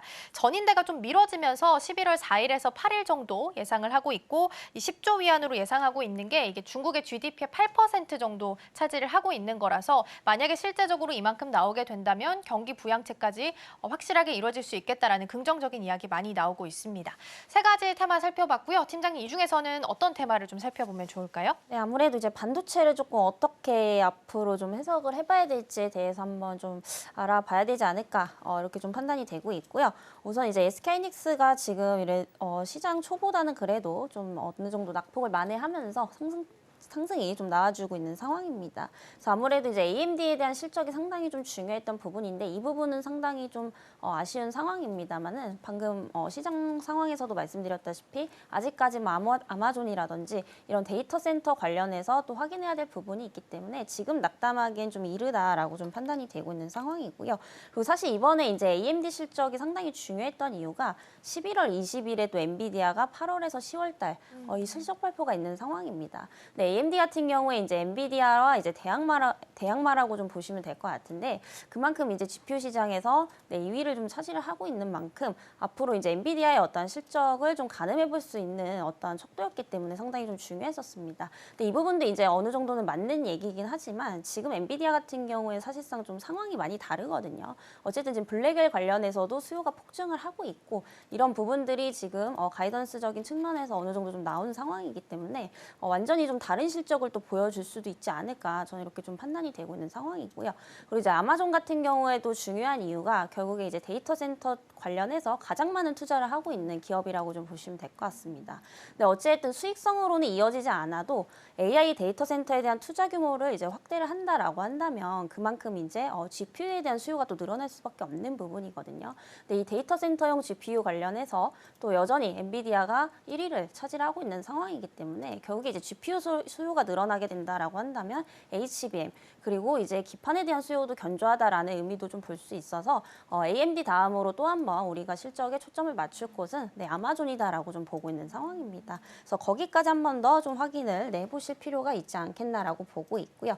워낙에 이제 반도체주들이 상당히 많이 있기 때문에 종목 선정도 어려우실 것 같은데 딱 세 종목만 말씀을 드리자면은 우선 하이닉스는 당연히 HBM 관련해서 독점적인 지위를 가지고 있기 때문에 여전히 좀 계속해서 주목을 해보셔야 된다라고 좀 말씀을 드리겠고요. 최근에 이제 3분기 실적이 굉장히 좀 서프라이즈로 나온 상황입니다. 그래서 영업이익이 또 7조 원대. 그래서 여기서 이제 빅테크 기업들의 실적까지 더 받쳐준다라고 한다면 추가적으로 전고점 부근까지 다시 한번 좀 상승을 이어 나갈 수 있지 않을까라고 좀 보고 있는 상황이고요. 그리고 이제 장비 쪽에서는 아까 말씀드렸던 한미 반도체 그리고 이제 테크윈 쪽도 계속해서 좀 보시면 좋겠다라는 말씀을 드리겠고요. 일단 테크윈 같은 경우에 이제 공급망이 상당히 좀 다변화가 돼 있는 상황입니다. SK하이닉스, 삼성전자, 키옥시아 그리고 마이크론도 지금 HBM 관련해서 후발주자로 떠오르고 있죠. 그래서 공급망이 상당히 좀 다변화되고 있다라는 측면에서 봤을 때 이 장비 쪽에서는 한미 반도체 그리고 이제 테크윈까지 같이 좀 보시면 좋겠다라는 말씀 드리겠고요. 그리고 마지막으로 이제 말씀드릴 게 이수페타시스라는 종목입니다. 그래서 방금 말씀드렸던 게 이제 GPU가 결국에 이제 수요가 증가한다라고 한다면 그에 따른 이제 기판에 대한 수요도 증가할 수밖에 없는 부분들이거든요. 그래서 오히려 지금 데이터 센터 관련해서 투자 규모가 나왔을 때 제일 수혜를 받을 수 있는 것은 저는 이제 이수페타시스라고 좀 판단이 되고 있습니다. 그래서 아무래도 이제 고밀도 회로 기판이 필요한데 이 부분에 있어서 기술력을 또 가장 가지고 있는 게 또 이수페타시스라고 좀 보고 있어서 이 세 종목을 이제 집중적으로 좀 보시면 좋지 않을까라는 말씀 드리겠고요. 그만큼 이제 실적도 어느 정도 좀 받쳐주고 있는 상황이기 때문에 조금 단기가 아니라 중장기적 관점에서 좀 접근을 해보셔도 좋지 않을까라는 말씀 드리겠습니다. 네, 세 가지 종목도 추려서 말씀해 주셨습니다. SK 하이닉스, 테크윙, 이수페타시스 말씀해 주셨는데 소부장 고민하시는 분들도 많이 계실 것 같아요. 근데 에이징랜드 같은 경우에는 최근 좀 흐름 나쁘지 않았었고 TSMC 협력사기도 합니다. 네. 근데 이수페타시스 언급해 주셨는데 이수페타시스도 엔비디아 또 직판하는 기업이기도 해서 소부장을 본다면 이렇게 뭔가 큰 기업들하고 이렇게 직판으로 연결되어 있는 기업들 위주로 추려보는 전략은 또 어떨까요? 네, 우선은 그런 것도 좋다라고 보고 있습니다. 에이징랜드도 사실 이번에 조금 다르다라고 느낀 게 사실 TSMC 관련주지만 그동안 이제 TSMC 실적이 좋게 나왔어도 안 갔던 맞아요. 종목이거든요. 근데 최근에 보시면은 실적 굉장히 좋게 발표가 되고 나서 상한가를 기록을 했습니다. 이렇게 되면은 이제 뭔가 있다라고 좀 생각을 하셔야 되는데 그때 이후로 지금 조정이 나오면서 다시금 좀 상승이 나오고 있는데 사실 이제 내용을 보니까 그 테슬라랑 좀 엮어서 보셔도 좀 좋을 것 같아요. ESSD. 네, 아무래도 이제 TSMC 관련해서 한번 상한가를 갔었고 그 이후에 이제 재료 소멸이 되면서 하락이 좀 나왔었지만 다시금 최근에 이제 한 20% 이상 상승이 나왔던 이유가 그 ESSD 관련해서 앞으로 테슬라에 1조 원 정도 규모의 이제 공급을 할 수 있다라는 얘기들이 좀 나왔던 네. 부분이거든요. 그래서 그런 부분들을 본다면 에이징랜드 같은 경우에 앞으로 이제 TSMC뿐만이 아니라 테슬라랑 엮어서도 좀 같이 갈 수 있다라는 점에서 본다면 지금 좀 주목을 해보셔도 좋지 않을까라는 말씀 드리겠고요. 가장 큰 메리트는 이제 전고점으로부터 50% 이상 밀려 있다라는 겁니다. 그래서 이런 부분들을 본다면 또 밸류적인 부담도 상당히 좀 덜하다라는 측면에서 봤을 때 충분히 좀 접근 가능하지 않나라고 판단이 되고 있습니다. 네, 이수페타시스는 앞서서 우리 세 가지 종목 추릴 때 말씀해 주셨고 에이징랜드는 TSMC도 있지만 최근 테슬라까지 같이 껴있기 때문에 훨씬 더 좋은 성적을 좀 낼 수도 있겠다. 그리고 전고점 대비해서 많이 내려와 있기 때문에 가격적인 메리트도 있다라는 부분 코멘트 주셨습니다. 네, 오늘 도움 말씀은 여기까지 듣도록 하겠습니다. 팀장님 고맙습니다.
네, 지금 시각 시장 분위기 함께 체크해 보도록 하겠습니다. 일단 양시장 같은 경우에는 개장 자체는 파란불로 시작을 했습니다.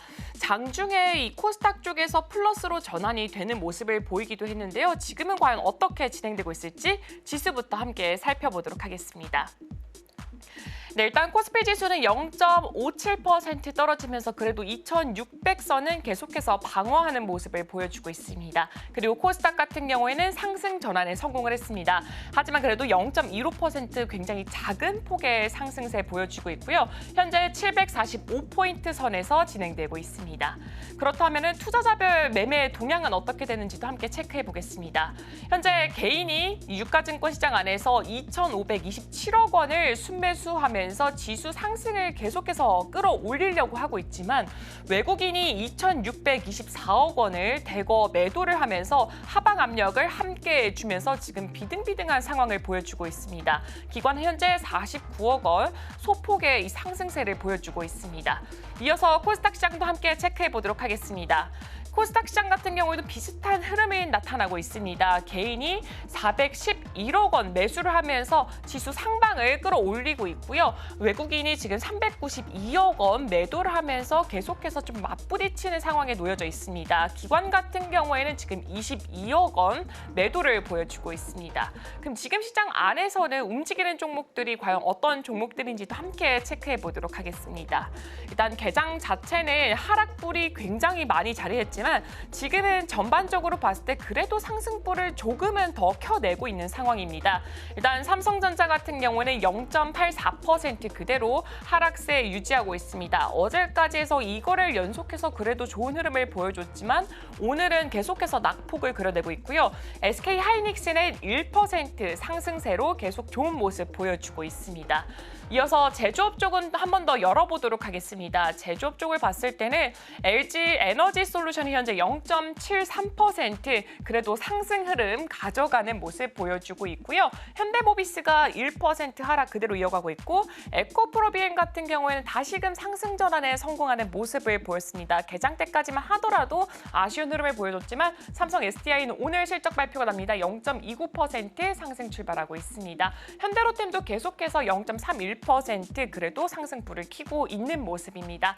한미반도체가 가장 강하게 움직이고 있습니다. 6.16% 올라가고 있고요. 오늘 시장 안에서는 그래도 알파벳이 호실적을 냈기 때문에 반도체를 공급하는 업체들 위주로 함께 움직임을 보이지 않을까라는 기대감이 보였습니다.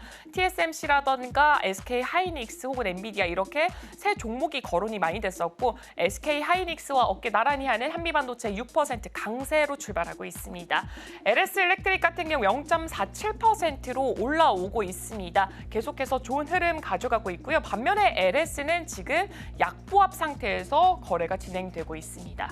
이어서 다른 섹터들도 함께 체크해 보도록 하겠습니다. 다음 섹터는 테크놀로지 서비스 쪽으로 확인해 보도록 하겠습니다.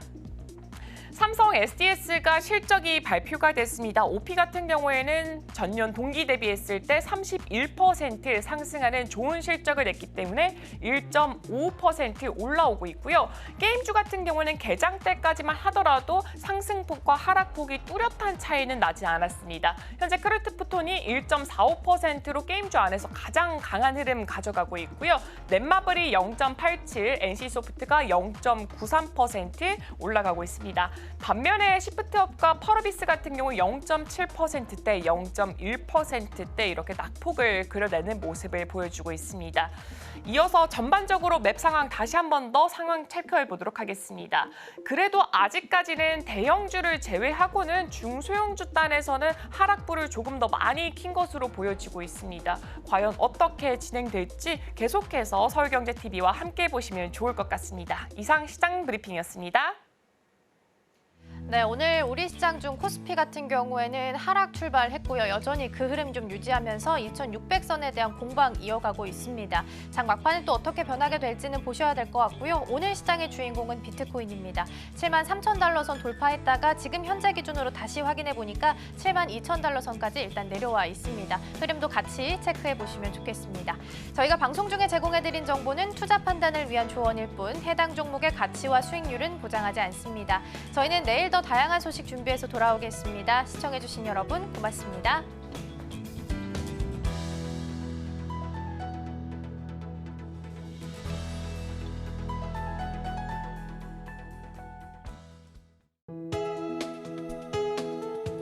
본 방송에서 제공하는 투자 정보는 투자 판단에 대한 조언입니다. 방송에서 제공하는 주식의 가치, 가격 상승 및 하락에 대해서는 방송사에서 보장하지 않습니다.